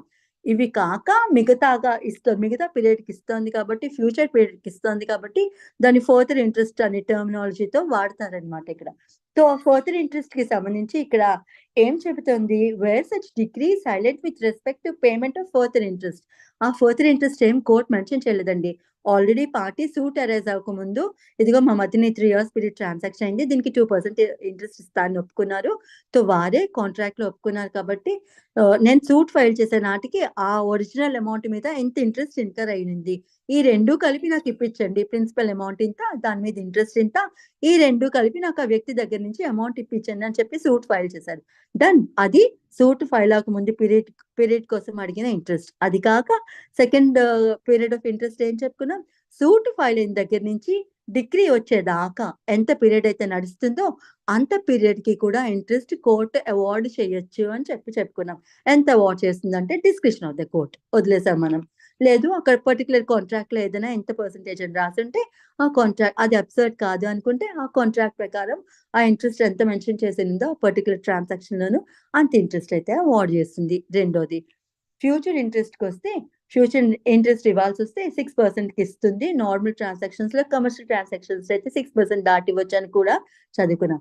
కానీ ఫ్యూచర్ ఇంట్రెస్ట్ సంగతికి వచ్చినప్పుడు ఏదైనా ఒక డిగ్రీలోను from the date of decree till the date of realization ఇంత ఇంట్రెస్ట్ పే చేయండి అని చెప్పి కనుక మెన్షన్ చేసి లేకపోతే కోర్టు ఫ్యూచర్ ఇంట్రెస్ట్ ఇవ్వనట్టే లెక్క అని భావించండి. కోర్టు మీకు అవార్డ్ చేయలేదు ఫ్యూచర్ ఇంట్రెస్ట్ తో మీరు దాన్ని అడుగుతూ మళ్ళీ వేరొక సూట్ ఫైల్ చేయకండి. నాకు కోర్టు ఈ డిగ్రీలో ఫ్యూచర్ ఇంట్రెస్ట్ ఇవ్వలేదండి, దీన్ని ఇప్పించండి అని చెప్పి మళ్ళీ ఒక ఫ్రెష్ సూట్ ఫైల్ చేయడానికి లేదు అని చెప్పి సబ్సెక్షన్ 2 చెప్తోంది. ఇంతనే వేర్ సచ్ డిగ్రీ ఈ సైలెంట్ అంటే మెన్షన్ చేయలేదు, ఆ డిగ్రీలో కోర్ట్ ఏం మెన్షన్ చేయలేదు. Where such decree silent with respect to the payment of further interest on such principal sum. ఆ ప్రిన్సిపల్ సమ్ ఏమైతే అనిందో, మెయిన్ సమ్ అని ప్రిన్సిపల్ సమ్ అంటే ఆ సమ్ ఏమైతే అనిందో దాని మీద కనుక ఫ్యూచర్ ఇంట్రెస్ట్ కనుక ఎంత అవార్డ్ చేస్తున్నాం అని చెప్పి ఏమీ చెప్పకుండా కోర్టు కనుక సైలెంట్ గా ఉండుంటే, డిగ్రీలో ఏం మెన్షన్ చేయకపోతే from the date of decree to the date of payment are other earlier date, ఇంకేమైనా డేట్ అయితే ఆ డేట్ కి సంబంధించి కానీ ఇంట్రెస్ట్ కనుక కోర్ట్ అవార్డ్ చేయకపోతే దాని అర్థం ఏమిటట, the court shall be deemed to have refused such interest. ఆ ఇంట్రెస్ట్ ఇవ్వడానికి కోర్టు నిరాకరించింది అని చెబుతోంది అనమాట. అది అట్లా మనం ప్రిజ్యూమ్ చేసుకోవాలి. And a separate suit therefor shall not lie అంటే అటువంటిది అడుగుతూ మళ్ళీ ఇంకొక సూట్ వేయకండి, సెపరేట్ సూట్ వేయకండి అని చెప్పి చెబుతోంది. This is about interest. Is this topic clear? Yes madam. So interest అయిపోయాక మనం కాస్ట్ చదువుకుందాం. కాస్ట్ కోసం మనం 35 లో చదువుకుంటాం. వాట్ ఆర్ దిస్ కాస్ట్ అంటే ఖర్చులు. చక్రవడ్డీ అంటే కాంపౌండింగ్ ఇంట్రెస్ట్ మేడం. దానికి సంబంధించి చెప్పుకోవాల్సి వస్తే కాంపౌండ్ ఇంట్రెస్ట్ జనరల్ గా కోర్ట్స్ అవార్డ్ చేయవు సార్, బికాస్ దాన్ని నిషేధిస్తూ చట్టం ఉంది. కానీ చట్టం ఎక్కడైనా అనుమతి ఇచ్చి ఉండుంటే, లేదంటే కాంట్రాక్చువల్ గా కనుక పార్టీస్ ఒప్పుకొని ఉండుంటే అటువంటి తరుణంలో కాంపౌండ్ ఇంట్రెస్ట్ కూడా అవార్డ్ చేసే సందర్భాలు ఉండొచ్చు. కానీ మ్యాండేట్ అయితే కాదు, కోర్ట్ అయితే ఇవ్వదు కాంపౌండ్ ఇంట్రెస్ట్ ని. జనరల్ ప్యారలెన్స్ లో అయితే అవార్డ్ చేయదు unless and until there is a law in relation to that. Okay అండి. చక్రవడ్డీ అంటారు కదా, చక్రవడ్డీలు కోర్ట్ అవార్డ్ చేయదు అనమాట. రైట్, వడ్డీ మీద వడ్డీ చక్రవడ్డీ, if I not wrong. Sorry, private message. తో ఇప్పుడు మనం 34 వరకు అయితే క్లియర్ గా చదువుకున్నాం. ఇంట్రెస్ట్ ఎప్పుడు ఇస్తుంది, ఎలా ఇస్తుంది, ఏ స్టేజ్ లో ఇస్తుంది, ఎంత వరకు ఇవ్వచ్చు అనేది మనం చదువుకున్నాం. తో డిగ్రీతో పాటు డిగ్రీ ఇచ్చినప్పుడే డిగ్రీలో మెన్షన్ చేస్తుంది ఇంట్రెస్ట్ కి సంబంధించి కోర్ట్ ఇస్తే ఇచ్చినట్టు, ఇవ్వకపోతే ఇవ్వనట్టు. రైట్, ఇప్పుడు మనం కాస్ట్ కోసం చదువుకుందాం. ఇంట్రెస్ట్ వేరే, కాస్ట్ వేరే. ఇంట్రెస్ట్ అంటే వడ్డీ, అది అయిపోయింది, సెనారియో అయిపోయింది. ఇప్పుడు కాస్ట్ కోసం చదువుకుంటాం. కాస్ట్ అంటే ఏమిటి తెలుగులో అంటే మన అందరికీ తెలుసు, ఖర్చులు. దేనికి సంబంధించిన ఖర్చులు? ఆబ్వియస్లీ లీగల్ ఖర్చులు. ఒక లీగల్ ప్రొసీడింగ్ నడిపించడానికి అయ్యే ఖర్చులు ఏవైతే ఉంటాయో వాటి కోసం మాత్రమే మనం ఇక్కడ మాట్లాడుకుంటాం. Right, subject to such conditions and limitations as may be prescribed again. మళ్ళీ ఇక్కడ ఇతరత్ర ఏమైనా రూల్స్ లో వేరే విధంగా చెబితే తప్పితే జనరల్ ప్రొవిజన్ ఏమిటట, అన్ to the provision of any law for the timing in force. లేదంటే ఖర్చులకి సంబంధించి ఏదైనా ఒక పర్టికులర్ లా ఫ్రేమ్ అయి ఉండుంటే దానికి అనుగుణంగా దానికి అనుగుణంగానే ఇస్తుంది. ఇన్ కేస్ అవేమీ లేకపోతే ఇంకెక్కడైనా ప్రొవిజన్ సైలెంట్ అయి ఉన్నా దానికోసం ఏదైనా చట్టం లేకపోతే ఇక్కడ చెప్పింది ఫాలో అవ్వండి అని. The cost and incident to the suit. Cost of the suit వేరే, ఇన్సిడెంట్ టు ద సూట్ వేరే. కాస్ట్ ఆఫ్ ద సూట్ అంటే సూట్ ఫైల్ చేసిన దగ్గర నుంచి దాంట్లో ఆయన ప్రొసీడింగ్స్ కి ఆయన ఖర్చు అంటే సూట్ ఫైల్ చేయడానికి, సూట్ డిఫెండ్ చేసుకోవడానికో లేకపోతే సూట్ ప్రాసిక్యూట్ చేసుకోవడానికో ఆయన ఖర్చులు ఏవైతే ఉన్నాయో వాటిని కాస్ట్ ఆఫ్ ద సూట్ అని పిలుస్తారు. And incident to the suit అంటే ఆ సూట్ జరిపిస్తూ ఉండినప్పుడు ఇన్కర్ అయిన అడిషనల్ కాస్ట్ ఏమైతే ఉంటాయో అంటే అవి ఉత్పన్నం అవ్వచ్చు, అవ్వకపోను వచ్చండి. ఇప్పుడు కమిషనర్ ని పెట్టుకున్నాం అనుకో, అది it is an additional this thing. But అన్ని సూట్స్ లోను కమిషనర్ ని మ్యాండేట్ గా పెట్టుకుంటా అంటే అవసరం లేదు. అవసరం లేనప్పుడు మనకు ఆ కమిషనర్ అక్కర్లేనప్పుడు మనం ఆ ప్రొవిజనే యూజ్ చేసుకోం. అప్పుడు వాటికి సంబంధించిన ఖర్చులు అవ్వవు కదా. సో జనరల్ ఖర్చులు వేరే, ఇన్సిడెంట్ టు ద సూట్ వేరే. సూట్ నడిపిస్తూ ఉండగా కొన్ని తప్పనిసరిగా మనకి ఎదురవుతూ ఉంటాయి అనమాట, depending on the facts and circumstances of the case. So అటువంటివి అడిషనల్ గా ఏమైనా ఉత్పన్నం అయితే వాటి ఖర్చులు కూడా అని. Right. Cost and incident to all suits shall be in the discretion of the court. ఎంత ఖర్చులు అవార్డ్ చేస్తుంది అనేది again it is up to the discretion of the court. Court decision మీదే వదిలేస్తారు అనమాట. కోర్టు ఎంత సమంజసం అని భావిస్తే అంత అవార్డ్ చేస్తాయి ఆ కాస్ట్ కూడా. And the court shall have full power to determine by whom and out of what property and to what extent such cost are to be paid. ఇది కోర్ట్ డిస్క్రిషన్ కాస్ట్ అవార్డ్ చేయడం అని చెప్పుకున్నాం కదా. So ఇంకా court discretion ఏముంటుంది, ఏ party pay చేయాలి, ఎంత pay చేయాలి, ఏ ప్రాపర్టీ నుంచి పే చేయాలి అనేది కూడా కోర్టే డిసైడ్ చేస్తుంది అని చెప్తున్నారనమాట. So court shall have full power to determine by whom ఎవరు పే చేయాలి, and out of what property ఏ ప్రాపర్టీ నుంచి పే చేయాలి, అండ్ టు వాట్ ఎక్స్టెంట్ ఎంత పే చేయాలి అనేది ఎవరు డిసైడ్ చేస్తారు, కోర్టు డిసైడ్ చేస్తుంది. To what extent such cost are to be paid and to give, ఇంకా కోర్టుకి ఏం పవర్ ఉంటుందట, and to give all necessary directions for the purposes aforesaid. పైన చెప్పిన అంశాలు ఏమైతే ఉంటున్నాయో వాటికి సంబంధించిన ఇంకా ఏమైనా ఎక్స్ట్రా డైరెక్షన్స్ ఇవ్వాల్సి ఉంటుంటే అవసరం అనుకుంటే కోర్టుకి పవర్ ఉంది అలాంటి ఎక్స్ట్రా డైరెక్షన్స్ కూడా ఇవ్వచ్చు. దేనికి సంబంధించి, కాస్ట్ కి సంబంధించి. Right. And the fact that the court has no jurisdiction to try the suit shall be no bar to the exercise of such powers. సరే కోర్టుకి పవర్ ఉంటే అంటే ఒక పర్టికులర్ సూట్ డీల్ చేసే జ్యూరిస్డిక్షన్ ఉండుంటే మాత్రమే ఆ కోర్టుకి అధికారం ఉంటుందా కాస్ట్ ఇవ్వడానికి అంటే అక్కర్లేదు. కోర్టుకి జ్యూరిస్డిక్షన్ లేకపోయినా ఒక పర్టికులర్ కేసు, ఒక పర్టికులర్ సూట్ దాని దగ్గర ఫైల్ అయిపోయింది, అది కంటిన్యూ చేయడానికి ఆ పర్టికులర్ కోర్టుకి పెక్యునరీ జ్యూరిస్డిక్షనో ఇతర ఏ జ్యూరిస్డిక్షనో లేదనుకోండి. లేకపోయినా ఆ కోర్టు కాస్ట్ ఇవ్వచ్చా అంటే ఎస్ ఇవ్వచ్చు. దానికి జ్యూరిస్డిక్షన్ ఉండినా లేకపోయినా ఒక సూట్ డిస్పోజ్ ఆఫ్ చేస్తున్నప్పుడు ఏదైనా ఒక ఆర్డర్ పాస్ చేస్తున్నప్పుడు దానికి సంబంధించిన కాస్ట్ కి సంబంధించి ఎంతైతే అవార్డ్ చేయాలనేది డిస్క్రిప్షన్ ఆఫ్ ద కోర్ట్ అని చెప్తాను. ఫర్ ఎగ్జాంపుల్ ఒక కోర్టులో రాంగ్ సూట్ ఫైల్ అయిందండి, అది ప్లెయింటిఫ్ ఫైల్ చేశారు, డిఫెండెంట్ చూసుకోలేదు, కొంతకాలం పాటు ప్రొసీడింగ్స్ నడిచాయి. ఇప్పుడు డిఫెండెంట్ రియలైజ్ చేసుకున్నారు, అయ్యా ఈ కోర్టుకి జ్యూరిస్డిక్షన్ లేదండి, ఇది పలానా కోర్టు మాత్రమే ట్రై చేయాలన్నారు. లేదా ప్లెయింటిఫే చూసుకున్నారు, అయ్యా నాకు జ్యూరిస్డిక్షన్ లేదు ఇక్కడ ఫైల్ చేయడానికి, నేను చూసుకోలేదు, నాకు తెలియలేదు, సో నేను వేరొక కోర్టులో ప్రాపర్ కోర్టులో ఫైల్ చేసుకుంటాను, దీన్ని ఇక్కడికి రద్దు చేయను అని చెప్పి ఏదైనా అప్లికేషన్ పెట్టుకున్నారనుకో, సో ఇంతకాలం ప్రొసీడింగ్స్ నడిపించారు కదా, డిఫెండెంట్ కి ఖర్చులు అవుతాయి కదా. లేదా డిఫెండెంట్ ఏదైనా తప్పు చేశారనుకో ప్లెయింటిఫ్ కి ఖర్చులు అవుతాయి కదా. ప్లెయింటిఫ్ రమ్మని సమన్స్ ఇచ్చారు, డిఫెండెంట్ రాలేదు, ప్లెయింటిఫ్ రోజు వస్తున్నారు, వాయిదాలు పడుతూనే ఉన్నాయి, డిఫెండెంట్ రావట్లేదు, ప్లెయింటిఫ్ కి ఖర్చులు అవుతాయి కదా. సో ఇవన్నీ కోర్టు అవార్డ్ చేస్తుంది. It all depends on the facts and circumstances of the case అనమాట. సో జ్యూరిస్డిక్షన్ లేకపోయినా ఇవ్వచ్చా అంటే ఎస్, ప్రొసీడింగ్స్ నడిచాయి కదా, నడిచిన కాలానికి ఆయన ఖర్చులైతే కోర్టుకి జ్యూరిస్డిక్షన్ లేకపోయినా ఆ సూట్ డిస్పోజ్ ఆఫ్ చేస్తున్నప్పుడు, ట్రాన్స్ఫర్ చేస్తున్నప్పుడు ఇవ్వవచ్చు అని చెబుతోంది. Right. So this is about cost. Cost కోసం ఇంతేనా అంటే ఇంకా సబ్సెక్షన్ 2 లో చెప్తుంది, where the court directs that any cost shall not follow the event, the court shall state the reasons in writing. Cost shall not follow the event అంటే ఏ particular సందర్భానికి సంబంధించి కోర్టు ఖర్చుల్ని అవార్డ్ చేస్తుంది అనే దానికి ఇంగ్లీష్ టెర్మినాలజీలో ఫాలో ద ఈవెంట్ అంటారనమాట. For example అది court summons ఇచ్చింది, ఒక డాక్యుమెంట్ ప్రొడ్యూస్ చేయాలని, లేకపోతే ఎవిడెన్స్ కో పిలిచింది, డిఫెండెంట్ రాలేదు, ప్లేంటిఫ్ వస్తానే ఉన్నారు, డిఫెండెంట్ రావట్లేదు, డిఫెండెంట్ తరపున ఎవిడెన్స్ ఏమీ తెచ్చుకోవట్లేదు. సో ఆ పర్టికులర్ ఈవెంట్ కి ఆ రోజు ఆ డిఫెండెంట్ రానందుకు, ఆ రోజు ఆ పర్టికులర్ విట్నెస్ ని తెచ్చుకోనందుకు, ప్లేంటిఫ్ వచ్చి డిఫెండెంట్ రానందుకు ఆయన ఖర్చులు ప్లేంటిఫ్ కి ఏమైతే ఉంటాయో, లేదంటే ప్లేంటిఫ్ వస్తారు, డిఫెండెంట్ వస్తారు, వారి డిఫెన్స్ తెచ్చుకుంటారు, విట్నెస్ తెచ్చుకుంటారు, ఆ ప్లేంటిఫ్ ఎవరైతే ఉండినారో వారి అడ్వకేట్ నాట్ రెడీ, నేను ఇంకా రెడీగా లేనండి, వాళ్ళని ఎగ్జామిన్ చేయడానికి, క్రాస్ ఎగ్జామిన్ చేయడానికి ఏదో చెప్తారు. ఇలా మళ్ళీ వాయిదాకి వస్తారు, మళ్ళీ నాట్ రెడీ చెప్తారు. ఇట్లా చెప్పినప్పుడు డిఫెండెంట్ కి ఆ విట్నెస్ తెచ్చుకోవడానికి ఖర్చులు అవుతాయి కదా, ఆ పర్టికులర్ ఈవెంట్ కి ఇంత ఖర్చులని కోర్టు అవార్డ్ చేస్తుంది. లేదు, ఇట్లా ఏదైనా సందర్భాన్ని బట్టి కాస్ట్ ఇస్తూ ఉంటది కదా, ఆ సందర్భానుసారం అని చెప్తుంది అనమాట. ఇక్కడ ఏం చెప్తోంది, where the court directs that cost shall not follow the event.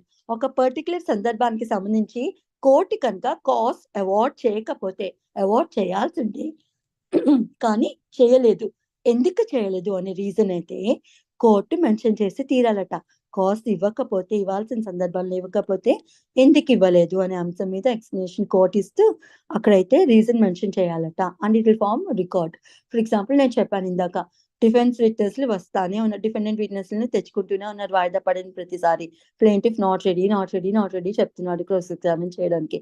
వీళ్ళు రావడానికి ఆ 3 times 4 times ఖర్చులు అవుతాయి కదా, ఆ ఖర్చులు కోర్ట్ అయితే అవార్డ్ చేస్తుంది, కానీ ఇవ్వలేదు ఇక్కడ. ఆ సందర్భంలో ఇవ్వాల్సి ఉండే కానీ ఇవ్వలేదు. ప్లేంటిఫ్ నాట్ రెడీ చెప్పారు, ప్లేంటిఫ్ రెడీగా లేరన్నారు, డిఫెండెంట్ ఫర్ విట్నెస్ తెచ్చుకున్నారు, అలా 2-3 వాయిదాలు పడుతున్నా వారు నాట్ రెడీనే చెప్తున్నారు. అయినా కోర్టు కాస్ట్ అవార్డ్ చేయలేదు డిఫెండెంట్ కైన ఖర్చులకి. ఎందుకు చేయలేదు అనే రీజన్ అయితే మెన్షన్ చేయాలట, అంతనే చెప్తోంది ఈ subsection 2. Right, this is about cost in subsection 35. కానీ కాస్ట్ కోసం ఇంతేనా అంటే లేదు, అడిషనల్ ప్రావిజన్స్ ఉంటాయండి. కాంపెన్సేటరీ కాస్ట్ అనే ప్రావిజన్ 35A ABC ఇలా ఆల్ఫాబెట్స్ తోనూ ఏదైనా మీకు ఒక ప్రావిజన్ కనిపిస్తే, తెలియని వాళ్ళకి చెప్తున్నాను, ఫ్రెషర్స్ కి, దాని అర్థం ఏమిటంటే అది ఒరిజినల్ గా చట్టం డ్రాఫ్ట్ చేస్తున్నప్పుడు లేదు, కాన్సిక్వెంట్ అంటే అంటే కాలమాన పరిస్థితులను బట్టి కొత్త యాడ్ రావాల్సి వస్తుంది, కాబట్టి అమెండ్మెంట్ ద్వారా దాన్ని యాడ్ చేస్తారనమాట. సో ఈ 35A అనేది కూడా అమెండ్మెంట్ ద్వారానే సిపిసిలోకి ఇంట్రడ్యూస్ కాబడి ఉంది. ఏ amendment, can you tell me? అక్కడికి ఇదనే రాసి ఉంటది, చూసి చెప్పండి. ఎనీవన్? 1922 మేడం. అమ్మో, ప్రాపర్ గా చూడరా please. 1996 as per section of Act 2016 madam. 2016. 1999 madam. 1999. Yes, అందుకే చదవమని నేను ఎందుకు అడిగాను తెలుసా, నేను తక్కువని చెప్పేయచ్చు, కానీ ఆ ప్రొవిజన్ వైపు మీరు చూస్తారని నేను చెప్పాను. రైట్, ఇది 1999 లోను నేను చెప్పాను, స్వీపింగ్ అమెండ్మెంట్స్ వచ్చాయి సిపిసికి అని. ఒకటి 76 లో తీసుకొచ్చారు, 79 లో తీసుకొచ్చారు, 99 అండ్ 2002 ఇవి మేజర్ అమెండ్మెంట్స్ తీసుకొచ్చింది అనమాట సిపిసికి. సో 99 లో తీసుకొచ్చిన అమెండ్మెంట్ లో ఇదొక అమెండ్మెంట్ అనమాట. అమెండ్మెంట్ ద్వారా దీన్ని యాడ్ చేశారనమాట సిపిసిలోకి. ఏం యాడ్ చేశారు? Compensatory cost in respect of false or vexatious claims or defences. Right, అంటే దేనికోసం చెప్తుంది క్లుప్తంగా చెప్తాను, తర్వాత ప్రొవిజన్ చదువుతాను. వెక్సేషియస్ క్లెయిమ్స్ అంటే ఎదుటి వ్యక్తిని ఇబ్బంది పెట్టడానికి ఫైల్ చేసిన ఫాల్స్ థింగ్స్ ఏమైతే ఉండినాయో, అంటే వట్టికే క్లెయిమ్ చేస్తారనమాట కాంపెన్సేషన్, వట్టికే ఫైల్ చేస్తారనమాట కేసెస్. లేదంటే ఎదుటి వ్యక్తిని ఇబ్బంది పెట్టడానికి ఫైల్ చేస్తారు, లేదా కక్షపూరితమైన చర్యల కింద ఫైల్ చేస్తారు. అటువంటి ఫాల్స్ కేసెస్ ఏమైనా ఫైల్ చేస్తే ఆ కేసెస్ కి సంబంధించి కాంపెన్సేషన్ అయితే ఎవరి మీద అయితే అటువంటి ఫాల్స్ కేసెస్ ఫైల్ కాబడి ఉండినాయో వాటికి సంబంధించిన కాంపెన్సేషన్ కోర్ట్స్ అయితే ఈ కాస్ట్ ఫామ్ లో, ఖర్చుల ఫామ్ లో అయితే అవార్డ్ చేస్తుందంట. అది ఫాల్స్ సూటా, ఫాల్స్ ప్రొసీడింగ్ కి సంబంధించి ఇస్తుందా, ఫాల్స్ ఈవెంట్ కి సంబంధించి ఇస్తుందా, మనం ఇక్కడ ప్రొవిజన్ లో చదువుకుందాం. I'll read the provision for you convenience. ఏం చెప్తోంది 35A, if in any suit or other proceeding, ఆ సూట్ కావచ్చు, ఇతరత్రా ఏ ప్రొసీడింగ్ అయినా కావచ్చు. ఏ ప్రొసీడింగ్ అయినా కావచ్చు అంటే ఏం కావచ్చు? అది అపీల్ కావచ్చు, రివిజన్ కావచ్చు, రివ్యూ కావచ్చు, లేదా ఏదైనా KV2 ఇలాంటివి ఏమైనా అప్లికేషన్స్ ఫైల్ అవుతాయి కదా, అవి కావచ్చు, ఎగ్జిక్యూషన్ ప్రొసీడింగ్ కావచ్చు, ఇన్ని రకాల ప్రొసీడింగ్స్ ఉంటాయి. సూట్ ఫైల్ అవడమే కాకుండా ఇన్ని రకాల ప్రొసీడింగ్స్ ఉంటాయి కాబట్టి అవన్నీ మెన్షన్ చేయలేదు కాబట్టి ప్రొసీడింగ్స్ అనే పేరుతో టైటిల్ తో చెప్పేస్తుంది అనమాట. If in any suit or other proceedings, ఇంక ఇతరత్ర ఏ ప్రొసీడింగ్స్ లో అయినా సరే, ఇంక్లూడింగ్ అండ్ ఎగ్జిక్యూషన్ ప్రొసీడింగ్, నేను చెప్పినట్టు ఎగ్జిక్యూషన్ ప్రొసీడింగ్స్ కూడా ఇందులోకి వచ్చేస్తాయి. బట్ ఎక్స్క్లూడింగ్ అపీల్ ఆర్ రెవిజన్, నేను ఇందాక చెప్పినట్టు అంటే జనరల్ గా అదర్ ప్రొసీడింగ్స్ అంటే ఇవన్నీ ప్రొసీడింగ్స్ వస్తాయి, కానీ ఎక్స్క్లూజన్ ఇస్తే వాటికి మాత్రం వర్తించదని. ఇది ఇక్కడ ఎక్స్క్లూడ్ చేసింది కదా, ఎక్స్క్లూడింగ్ అపీల్ ఆర్ రెవిజన్. అపీల్ కానీ రెవిజన్ కానీ కాకుండా ఇతరత్ర ఇంకా ఏ ప్రొసీడింగ్ అయినా కానివ్వండి, అది సూట్ కాకుండా ఇతరత్ర ఏ ప్రొసీడింగ్ అయినా కానివ్వండి. సూట్ కాదు, అపీల్ కాదు, రెవిజన్ కాదు, ఇక్కడ పర్టికులర్ గా ఈ పర్టికులర్ సెక్షన్ కి సంబంధించి మాత్రమే.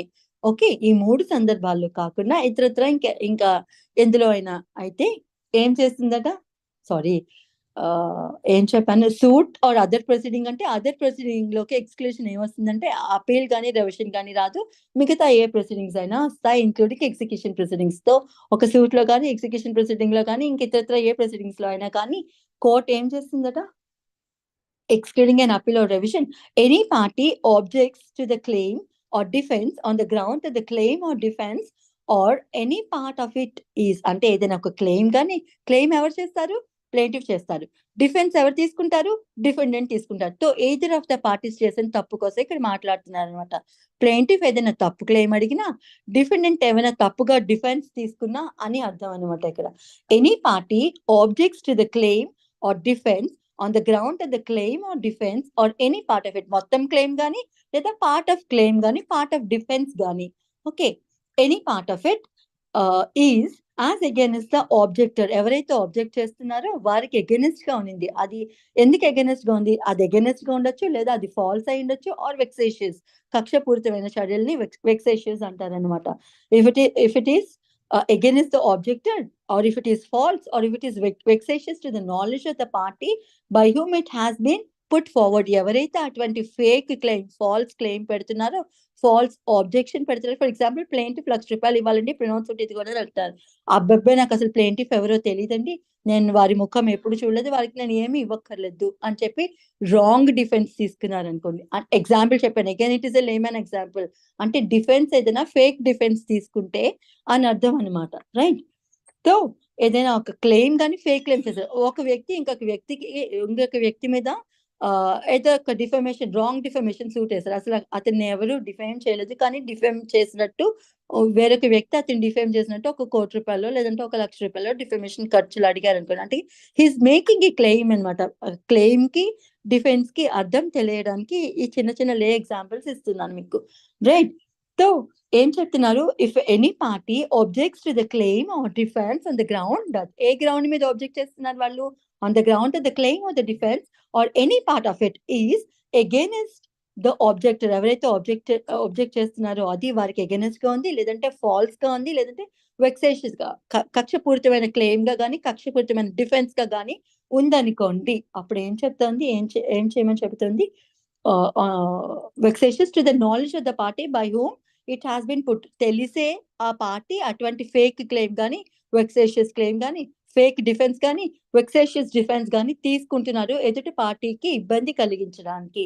అప్పుడు ఏం చేస్తుందట, and if thereafter as against the objector such a claim or defence is disallowed. ఇప్పుడు అటువంటి రాంగ్ క్లెయిమ్ చేశారు కదా, లేదంటే రాంగ్ డిఫెన్స్ తీసుకున్నారు కదా, అది కోర్టుకి తెలిసింది రాంగ్ అని, అండ్ దాన్ని కొట్టేసింది, ఆ క్లెయిమ్ ని కొట్టేసింది, లేదంటే ఆ డిఫెన్స్ ని కొట్టేసింది అనుకోండి. కొట్టేసిన తర్వాత కోర్టు ఏం చేస్తుందంటే, if thereafter as against the objective such claim or defence is disallowed, court allow చేయలేదు అటువంటి క్లెయిమ్ ని, అబాండన్డ్, బ్యాన్ చేసేసింది అనమాట, దాన్ని నిషేధించింది అనమాట. ఆర్ విత్డ్రాన్, అటువంటిది ఏం లేదని విత్డ్రా చేసేసింది అనమాట కోర్ట్.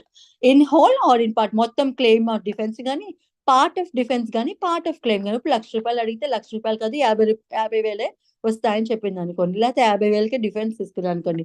పార్ట్ ఆఫ్ ఇట్ అంటే part of the whole claim అనమాట, అది ఎంతైనా కావచ్చు.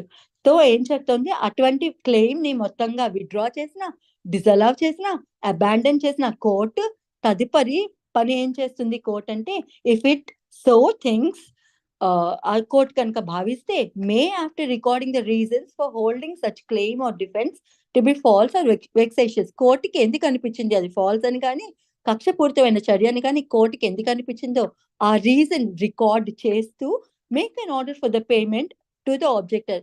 ఎవరైతే ఆబ్జెక్ట్ చేశారో అయ్యా ఈ క్లెయిమ్ తప్పు, ఈ క్లెయిమ్ ఫేక్ అని చెప్పి కోర్టుకి ఎవరైతే విన్నవించుకుంటున్నారో అటువంటి ఆబ్జెక్టర్ కి కోర్టు ఆర్డర్ ఇస్తుందంట. ఏం ఆర్డర్ ఇస్తుంది? Payment to the objector by the party by whom such claim or defence has been put forward of cost by way of compensation. Compensation form లో కాస్ట్ ఫామ్ లోను కాంపెన్సేషన్ అవార్డు చేస్తుంది. ఎవరు కట్టాలని చెప్తుంది? ఎవరైతే అలాంటి ఫేక్ క్లెయిమ్ తీసుకొచ్చారో, fake defence తీసుకున్నారో అటువంటి వారు ఎవరికి అగెనిస్ట్ అలాంటి ఫేక్ ఎవరైతే ఆబ్జెక్ట్ చేస్తున్నారో అది ఫేక్ అని ఆ పార్టీకి ఖర్చుల రూపేణా కాంపెన్సేషన్ కట్టమని చెబుతోంది. సింపుల్ గా సెక్షన్ ఇంతే అండి. మీకు ఆ టర్మినాలజీ అర్థం అవ్వాలి, అది మీకు ఈజీ అవ్వాలనే ఉద్దేశంతో నేను ఇంత డీటెయిల్ గా ఎక్స్ప్లెయిన్ చేస్తున్నా. Otherwise gist of the section నేను చెప్పుకొని వెళ్ళిపోవచ్చు. If you want to you know time save చేయడానికి జిస్ట్ ఆఫ్ ద సెక్షన్ చెప్పాను అంటే నేను ఆ జిస్ట్ చెప్తూ వెళ్ళిపోతాను. లేదు ఇట్లా ఎక్స్ప్లెనేషన్ మీకు పనికొస్తుంది అనుకుంటే ఐ గివ్ డీటెయిల్డ్ ఎక్స్ప్లెనేషన్. అది మీరు డిసైడ్ చేసి చెప్పండి నేను ఎట్లా చెప్పాలి అనేది. ఈ ఎక్స్ప్లెనేషన్ కావాలి ఎక్స్ప్లెనేషన్ ఉంటేనే బాగుంటుంది మేడం. మ్యామ్ Easier డీటెయిల్ గా to ఉంటే Detail ఫ్యూచర్ లో మేము explanation కనుక్కోవాలంటే ఉంటేనే బాగుంటుంది మేడం. మాకు అర్థమైనంత వరకు కొంతకన్నా బుర్రలోకి ఎక్కుతుంది డీటెయిల్ ఉంటే. చాలా పైన ఓకే పైన చెప్పేస్తే ఎక్కదు madam. Done done. Yes, so madam. This is the reason నేను సెక్షన్ చదివి మీరు word to ఇలాగే word ఎక్స్ప్లెయిన్ చేయండి మేడం. మేము జూనియర్స్ కాబట్టి మంచిగా అర్థమవుతుంది మాకు. కొద్దిగా continue చేయండి మేడం కొద్దిగా నేర్చుకున్నా కూడా అర్థమయ్యేట్టుగా చాలా నేర్చుకుంటాం okay madam. Okay okay okay okay okay I understand me concern. నేను కూడా అందుకే చెప్తాను, రేపు పొద్దున్న మీరు ఇండివిజువల్ గా మీరు కూర్చొని చదువుకోవాల్సి వచ్చినప్పుడు ఈ టర్మినాలజీ మీకు ఇబ్బంది అవ్వదు అని వర్డ్ టు వర్డ్ డిస్క్రిప్షన్ ఇవ్వడానికి రీజన్ అదే. Otherwise I can give you the gist of it. Right, Yes. సరే నేను డీటెయిల్ గానే చెప్తాను. విల్ గో ఇంటు దిస్ అండి, we're running out of time. Sub section 2 ఏం చెప్తుంది? No court shall make any such order for the payment or an amount exceeding 3,000 rupees or exceeding the limits of its pecuniary jurisdiction. ఇంకా ఏం చెప్తుంది ఇక్కడ కిందన sub section 2 లోను? Cost ఇవ్వచ్చు అని చెప్పింది. ఎంతవరకు ఇవ్వచ్చు అంటే ఓ ₹1,00,000 ₹1,00,000 అట్లా ఇవ్వడానికి లేదు, 3,000కి మించి ఇవ్వడానికి లేదు ఈ కాంపెన్సేటరీ కాస్ట్ అని చెప్పి చెబుతుంది.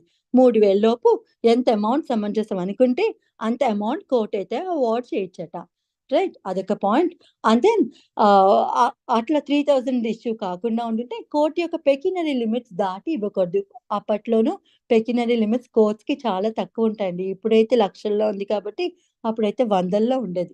అందుకని చెప్పి పెక్యునరీ పర్టికులర్ కోర్ట్ యొక్క పెక్యునరీ జ్యూరిస్డిక్షన్ ఇన్ కేస్ అది 2,000 అనుకోండి ఆ కోర్ట్ యొక్క పెక్యునరీ జ్యూరిస్డిక్షన్, ఇది 3,000 వరకు ఇవ్వచ్చు అనింది. ఇప్పుడు 2,500 అవార్డ్ చేస్తే దాని జ్యూరిస్డిక్షన్ దాటిపోతుంది. కాబట్టి పెక్యునరీ జ్యూరిస్డిక్షన్ కి అనుగుణంగానే దాని లోపే 3,000 లోపు ఎంత కాస్ట్ అయితే అంత కాస్ట్ అవార్డ్ చేయొచ్చు అని చెప్పి చెబుతోంది అనమాట. Hope this is clear. And then మళ్ళీ దీనికి ఒక 1,000 rupees 1,000 rupees కదా కాదుమా 3,000 రూపీస్ అయితే లిమిట్ ఉంది. అంటే కింద సబ్స్టిట్యూట్ బై యాక్ట్ అని చెప్తుంది కదా మేడం. అది నేను అదే చెప్తున్నాను మా, ఇది అమెండ్మెంట్స్ ద్వారా అమౌంట్ పెంచుకుంటూ వస్తారు. ఫర్ ఎగ్జాంపుల్ జేసీజే కోర్టుకి ఇది వరకు 500 రూపాయలే లిమిట్ ఉంది అనుకోండి.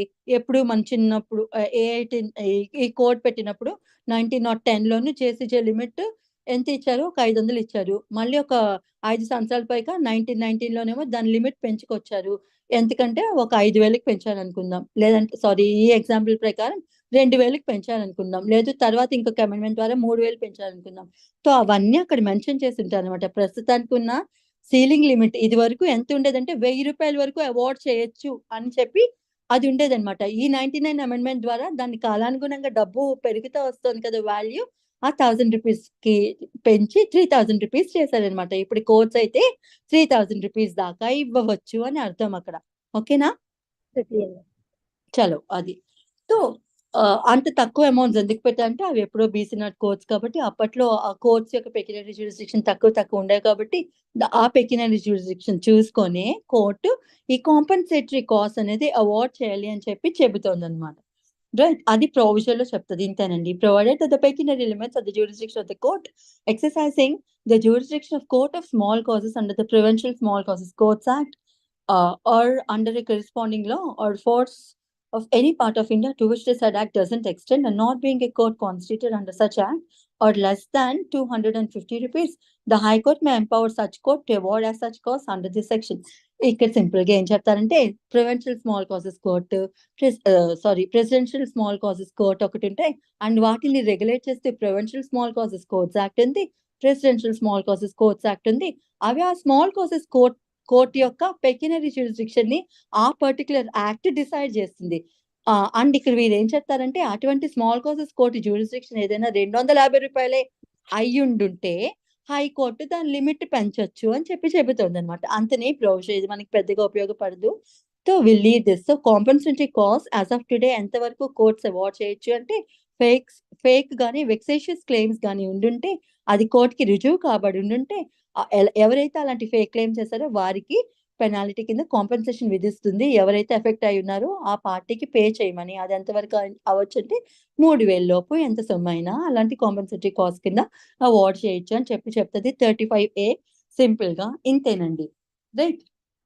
Subsection 4, no person against, subsection 3 చెప్తుంది no person against whom an order has been made under this section by reason thereof be exempted from any criminal liability in respect of any claim or defense made by him. ఇది ఏం చెప్తుందంటే civil courts compensatory cost ఇచ్చింది కదా అని మీరు criminal action initiate చేయడానికి లేదనుకుంటున్నారేమో. మీ మీద అలాంటి బార్ ఏమీ లేదు, మీరు కావాలంటే క్రిమినల్ యాక్షన్ కూడా ఇనిషియేట్ చేసుకోవచ్చు అలాంటి వ్యక్తి మీద. అంటే ఇట్ ఈస్ అన్ ఒఫెన్స్ కదా. ఐపీసీ ప్రకారం ఫేక్ క్లెయిమ్స్ కానీ ఫేక్ ఎవిడెన్స్ కానీ తీసుకురావడం ఇవన్నీ తప్పు కదా. సో ఐపీసీ కూడా వేరే చట్టాలు కూడా పీనల్ గా పనిష్ చేస్తాయి కదా.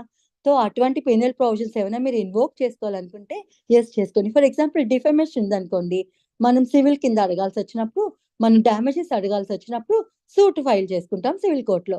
లేదు ఆ వ్యక్తిని పనిషే చేయాలి, నా ఆత్మగౌరవం ఎఫెక్ట్ అయింది అని భావించినప్పుడు నేను ఏం చేస్తానంటే ఐపీసీ కింద వెళ్తాను. ఓకే, 499 కింద డిఫమేషన్ అక్కడ మెన్షన్ చేస్తారు కదా, వాట్ ఈస్ డిఫమేషన్ అని. సో నేను క్రిమినల్ కేసు నేను ఇనిషియేట్ చేస్తాను ఇతను నన్ను డిఫేమ్ చేశారని. సో ఈ పర్టికులర్ సబ్సెక్షన్ 3 ఏం చెబుతుందంటే సివిల్ సూట్ లో కాంపెన్సేషన్ వచ్చినంత మాత్రాన క్రిమినల్ యాక్షన్ ఇనిషియేట్ చేయక్కర్లేదు అని మీరు అనుకోకండి, చేసుకోండి మీకు ఆ రైట్ అయితే ఉంది అని చెబుతుంది అనమాట. అండ్ సబ్సెక్షన్ 4 చెప్తుంది the amount of any compensation awarded under this section in respect of false or vexatious claim or defense shall be taken into account in any subsequent suit or damages or compensation in respect of such claim. సరే, ఈ particular కేసులోను మీరు అడిగారు, ఇచ్చారండి, అది సరిపోలేదని అనుకున్నారు మీరు, మీకు ఇంకా హైయర్ డ్యామేజ్ జరిగింది అనుకో. నేను ఇందాక ఏం చెప్పాను, డిఫమేషన్ సూట్ ఎగ్జాంపుల్ ఇచ్చాను కదా. ఫర్ ఎగ్జాంపుల్ ఇక్కడ ఒక వ్యక్తి ఫేక్ క్లెయిమో ఫేక్ డిఫెన్స్ ఏదో ఒకటి తీసుకున్నారు, దానికి తగ్గ అది ఫేక్ అని ప్రూవ్ అయింది, 3,000 లోపు 2,000 1,000 రూపాయలు కాంపెన్సేషన్ అవార్డ్ చేసింది.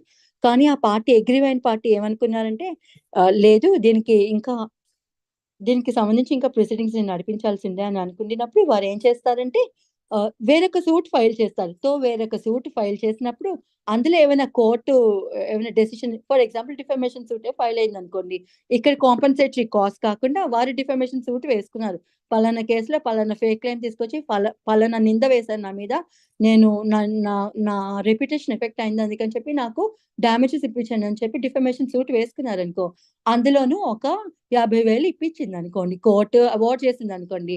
ఇప్పుడు ఇందులో ఈ పర్టికులర్ కేసులో 2,000 ఇచ్చింది అనుకోండి కాంపెన్సేషన్, అందులో డిడక్ట్ చేసేస్తారు, సెట్ ఆఫ్ చేస్తారు అని చెప్తోంది. అంతనే 50,000 ఈ 2,000 తీసేసి 48,000 అయితే ఆ డిఫమేషన్ సూట్ లోను ఏ కోర్టులో అయితే నడుస్తుందో ఆ కోర్టు అవార్డ్ చేస్తుంది అనమాట. ఇంతనే. క్లియరా అండి? Yes, ma'am. Clear, Chalo. madam. చలో will go in to another provision. Followed up provision is 35B. ఇది కూడా కాస్ట్ కోసమే చెప్తుంది, కానీ ఇక్కడేం కాస్ట్ మనం క్లియర్ గా అర్థం చేసుకోవాల్సింది ఏంటంటే 35 లోను జనరల్ సూట్స్ లో జనరల్ కాస్ట్ కోసం జనరల్ ప్రొవిజన్ చెప్తుంది, అన్ని సూట్స్ కి కామన్ గా వర్తించే ప్రొవిజన్ చెప్తుంది. 35A లోను ఈ వెక్సేషియస్ కక్షపూరితమైన చర్యలతో తీసుకొచ్చిన ఫేక్ క్లెయిమ్స్ ఏమైతే అయినాయో దానికి డ్యామేజెస్ కింద కాంపెన్సేషన్ కింద ఇచ్చిన కాస్ట్ కోసం 35A చెప్తుంది. ఈ 35B ఏమో డిలే జరిగినది, ఏదైనా ఒక ప్రొసీడింగ్ ని ఒక పర్టికులర్ పార్టీ డిలే చేస్తూ వస్తూ ఉంటే ఆ ఎఫెక్ట్ అయిన పార్టీ ఎవరైతే ఉన్నారో వారికి ఖర్చులు పే చేయమని చెప్తుంది. అది 35B అనమాట. Cost for causing delay. I'll read the provision for you. If on any date fixed for the hearing of a suit or for taking any step therein, ఆ పర్టికులర్ హియరింగ్ కి ఆ particular step ఏమైతే నిందో ఆ step కి ఆ particular party రెడీగా లేరనుకోండి, a party to the suit fails to take the step which he was required or under the court to take, ఆ particular date కి ఆ పర్టికులర్ స్టెప్ ఏమైతే పడిందో ఆ స్టెప్‌కి పర్టికులర్ పార్టీ రెడీగా లేరు. For example I'll tell you, నేను ఇందాకే చెప్పాను. ఇప్పుడు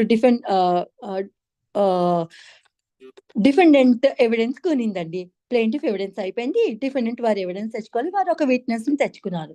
ఆ విట్నెస్ వారు ఇవ్వాల్సిన చీఫ్ అయిపోయింది. ఇప్పుడు క్రాస్ ఎగ్జామినేషన్ చేయాల్సిన బాధ్యత ప్లెయింటిఫ్‌ది. కానీ ప్లెయింటిఫ్ అడ్వకేట్ ఏం చెప్తారు? నేను ఇప్పుడు రెడీగా లేనండి.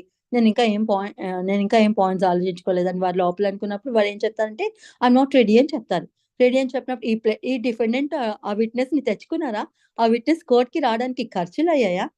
ఆ ఖర్చులు జనరల్‌గా అయితే 35లో అవాయిడ్ చేస్తుంది. కానీ ఇట్లా కావాలని డిలే చేస్తూ మళ్ళీ సెకండ్ టైమ్ వస్తారు, థర్డ్ టైమ్ వస్తారు. అప్పుడు కూడా నాట్ రెడీ అని చెప్తూ ఉండినప్పుడు డిలే జరుగుతూ ఉంటాయి. కాబట్టి ప్రొసీడింగ్స్‌ని ఎవరైతే డిలే చేస్తారో, డిలే మూలంగా ఎఫెక్ట్ అవుతున్న వ్యక్తి ఎవరైతే ఉండినారో ఆ వ్యక్తికి ఖర్చులు కట్టండి అని చెప్పి కోర్ట్ అవార్డ్ చేస్తుంది అని చెప్తుంది. అంటే ఒక పర్టిక్యులర్ డేట్‌కి ఒక పర్టిక్యులర్ చర్య, ఒక పర్టిక్యులర్ పార్టీ తీసుకోవాలని ఆ స్టెప్ పడి ఉండినప్పుడు, ఆ పర్టిక్యులర్ పార్టీ రెడీగా లేనప్పుడు, ఫర్ ఎగ్జాంపుల్ నేను చెప్పాను కదా ఇందాక, లేదంటే డిఫెండెంట్ విట్నెస్‌ని తీసుకురావాలి. ప్లెయింటిఫ్ వచ్చారు. ప్లెయింటిఫ్ అడ్వకేట్ రెడీగా ఉన్నారు ఎగ్జామిన్ చేయడానికి. కానీ డిఫెండెంట్ ఆ పర్టిక్యులర్ ఎవిడెన్స్‌ని తెచ్చుకోలేదు. తెచ్చుకోనప్పుడు ప్లెయింటిఫ్‌కి డిలే అవుతుంది కదా! అప్పుడు మళ్ళీ నెక్స్ట్ డేట్‌కి పోస్ట్ అయిపోతది వాళ్ళు అడిగితే. లేదు నెక్స్ట్ డేట్‌కి కూడా రెడీగా లేరనుకోండి, మళ్ళీ ఇంకొక అడ్జార్న్‌మెంట్ అడుగుతారు. ఇట్లా డిలే అవుతది కదా! ఏ స్టెప్‌కైతే పడినుందో ఆ పార్టీ ఆ స్టెప్‌కైతే రెడీగా, ఆ చర్య తీసుకోవడానికి రెడీగా లేకపోతే ఆపోజిట్ పార్టీకి ఖర్చులు కట్టండి అని చెబుతోంది. అంతనే అన్నమాట. Fails to take step which he was required to take. A step అయితే తీసుకోవాలని పడినుందో ఆ పర్టిక్యులర్ హియరింగ్ డేట్ రోజు ఆ స్టెప్ తీసుకోవడానికి ఫెయిల్ అయినప్పుడు, fails to take the step which he was required by or under the code. ఈ code చెప్తది కదా, ఈ పలానా స్టేజ్‌లో ఈ పలానా స్టెప్‌కి పడింది అని స్టేజెస్ ఆఫ్ సూట్ ఇందాక ఎక్స్‌ప్లెయిన్ చేసుకున్నాం కదా! దానికి అనుగుణంగా కోర్ట్ చెప్పినట్టు ఆ పర్టిక్యులర్ పార్టీ కనుక రెడీగా లేకపోయి ఉండుంటే, ఫెయిల్ అయ్యి ఉండుంటే 1. 2 బిలో ఏం చెప్తారు? Obtains an adjournment for taking such step of proceeding for producing evidence తెచ్చుకోవడానికి అడ్జార్న్‌మెంట్ అడిగారు. ఈ రోజుకి మీరు ఎవిడెన్స్ ప్రొడ్యూస్ చేయాల్సిండే. Either the plaintiff or the defendant. Evidence produce చేయాల్సిందే. మీరు ప్రొడ్యూస్ చేయలేదు. అడ్జార్న్‌మెంట్ అడిగారు. అడ్జార్న్‌మెంట్ అడిగినప్పుడు already either of the parties కోర్ట్‌కి వచ్చుంటారు కాబట్టి వారికి ఖర్చులవుతాయి కాబట్టి ఆ ఖర్చులు కట్టేయండి అని చెప్పి కాస్ట్ అయితే విధిస్తుందన్నమాట. ఆ ప్రొసీడింగ్‌ని డిలే చేసినందుకు కాస్ట్ విధిస్తుంది. దాన్ని కాస్ట్ ఫర్ డిలే అని చెప్పి మనం ఈ 35బిలో చదువుకుంటాం అన్నమాట. Right. Obtains an adjournment for taking such step or for producing evidence or on any other ground. ఇంకితరత్రా ఏ రీజన్ అయినా అయ్యుంటే అట్లా. The court for reasons to be recorded, మళ్ళీ కోర్ట్ రీజన్స్ రికార్డ్ చేసి ఏం చేస్తుంది? Make an order requiring such party to pay to the other party such cost as would in the opinion of the court be reasonable sufficient to reimburse. అంటే అతనికి జరిగిన నష్టానికో ఖర్చులకో దాన్ని భర్తీ చేస్తూ ఈ ఖర్చులు ఇప్పిస్తుందని చెబుతోందన్నమాట. To reimburse the other party in respect of the expenses incurred by him. అతని కోర్టుకు వచ్చినందుకు ఆయన ఖర్చులు, ఆపోజిట్ పార్టీ ఎవరైతే ఉండినారో వారి కోర్టుకి వచ్చినందుకు ఖర్చులు ఏమైతే అయ్యుండినాయో ఆ ఖర్చులకి మీట్ అయ్యేటట్టు రీజనబుల్ ఎక్స్పెన్సెస్ ఎంతైతే ఉంటున్నాయో ఆ ఎక్స్పెన్సెస్ కోర్టు కాస్ట్ రూపంలోనూ ఆ పార్టీకి అవార్డ్ చేయమని ఫెయిల్ అయిన పార్టీని ఆర్డర్ చేస్తుంది అని చెబుతుంది. incurred by him in attending the court on that date and payment of such costs on the date next following the date. అంటే ఈ ఖర్చులు ఎప్పుడు కట్టాలట? నెక్స్ట్ డేట్‌కి వస్తారు కదా ఆ పార్టీ, అప్పుడు ఈ ఖర్చులు ఇప్పిస్తుంది అని చెబుతోంది అనమాట. Right. On the next following date of such order shall be condition precedent to the further prosecution of the suit by the plaintiff where the plaintiff was ordered to pay such costs or the defense by the defendant where the defendant was ordered to pay such costs. అంటే next hearing లో next step ఏమైతే పడుతుందో plaintiff అయితే తన suit defend చేసుకోవడం, తన suit contest చేయడానికి అయిన ఖర్చులు ఏవైతే ఉంటాయో అవి ఇస్తుంది. డిఫెండెంట్ తన డిఫెన్స్ తెచ్చుకోవడానికి ఆయన ఖర్చులు ఏవైతే ఉండినాయో అవైతే నెక్స్ట్ హియరింగ్ లో పే చేయమని చెబుతుంది అనమాట. ఆ టెర్మినాలజీ కొంచెం తిక్కగా ఉంటుంది. 2 సార్లు చదివితే అర్థం అవుతుందండి. It's not an issue like. Right. అదేం చెప్తోంది? ఈ కాస్ట్ కట్టేదాకా ఫర్దర్ ప్రొసీడింగ్ అయితే అలౌ చేయదు అని చెబుతుంది అనమాట. అంటే అది ప్లేంటిఫ్ తన సూట్ నడిపించుకోవాలన్నా, లేదా డిఫెండెంట్ తన డిఫెన్స్ ఇచ్చుకోవాలన్నా, అక్కడైతే ఎవరైతే కాస్ట్ కట్టాలని చెప్తుందో వారి ప్రొసీడింగ్ అయితే నిలిపేస్తుంది అని చెబుతుంది. అంతనే ఇది రైట్. And then explanation చెప్తుంది, where separate defenses have been raised by the defendants on or groups of defendants, payment of such cost shall be condition precedent. అంటే ముందు ఖర్చులు కడితేనే తర్వాత ప్రొసీడింగ్ నడుస్తుంది. అంతేనండి. కండిషన్ ప్రెసిడెంట్ అంటే ముందుగా ఫాలో అవ్వాల్సిన కండిషన్ ఏమిటంటే ఖర్చులు విధించాను, ఖర్చులు కడితేనే తర్వాత స్టెప్ ఏవైతే ఉందో అది నేను టేకప్ చేస్తానని చెప్పి కోర్టు చెబుతుందట. అంతనే where separate defenses have been raised by defendants or group of defendants, payment of all such costs shall be condition president. అంటే ఒక్కొక్క డిఫెండెంట్ ఒక్కొక్క డిఫెన్స్ ఏదైనా తీసుకున్నారనుకోండి, దానికి తగ్గ ఖర్చులు విధిస్తుంది అని చెబుతుంది అనమాట. Right. The cost ordered, subsection 2 says the cost ordered to be paid under subsection 1 shall not, if paid, be included in the cost awarded in the decree passed in the suit. ఇక్కడ ఏం చెప్తుంది, ఖర్చులు అయితే next proceeding కి కట్టండి, కట్టకపోతే proceeding అయితే నడిపించడం చెప్తుంది కదా. కానీ ఏ కారణం చేతైనా పార్టీ కట్టకుండా ఉంటుంటే ఆ కాస్ట్ అన్నిటినీ ఫైనల్ గా డిగ్రీ ఇస్తుంది కదా, అందులో కలిపేస్తుందట. Okay. The cost order to be paid under subsection 1 కింద ఆర్డర్ చేసిన కాస్ట్ ఏవైతే ఉండినాయో అవి పార్టీ కనుక కట్టకపోతే షల్, ఇఫ్ నాట్ పెయిడ్, కట్టకపోతే be included in the cost awarded in the డిగ్రీలో కాస్ట్ అవార్డ్ చేస్తుంది ఫైనల్ గా. ఈ సూట్ కంటెంట్ చేసినందుకు ఇంత ఖర్చులు అయ్యాయి, ప్లేంటిఫ్ కో డిఫెండెంట్ కో ఎవరు నెగితే వారికి వారి సూట్ ప్రాసిక్యూట్ చేసుకోవడానికో లేకపోతే డిఫెండ్ చేసుకోవడానికి ఇన్ని ఖర్చులు అయ్యాయి కాబట్టి ఆ ఖర్చులు ఆపోజిట్ పార్టీ కట్టి తీరాల్సిందే అని చెప్పి డిగ్రీలో ఇస్తుంది కదా. అటువంటి దానిలో ఇందులో యాడ్ చేసేస్తుంది అని చెబుతుంది అనమాట. Right. But if such cost or not with cost అని ఇస్తుంది సార్. Yes, absolutely. సో ఏం చెప్తుంది, awarded in the decree in the suit, but if such costs are not paid, a separate order shall be drawn up indicating the amount of such costs and the names and addresses of the persons by whom such costs are payable, and the order so drawn up shall be executable as such persons. Avi, it is an executable order. ఇందులో award చేయకపోతే వేరే separate గా order ఏమైనా ఇచ్చుంటే that order is also executable. అంటే ఆ order ని enforce చేసుకోవచ్చు. ఎవరికైతే ఖర్చులు అవార్డ్ చేశారో ఆ పార్టీ దాన్ని ఎన్ఫోర్స్ చేసుకోవచ్చు ఎగ్జిక్యూషన్ కి వేసుకొని అని చెప్పి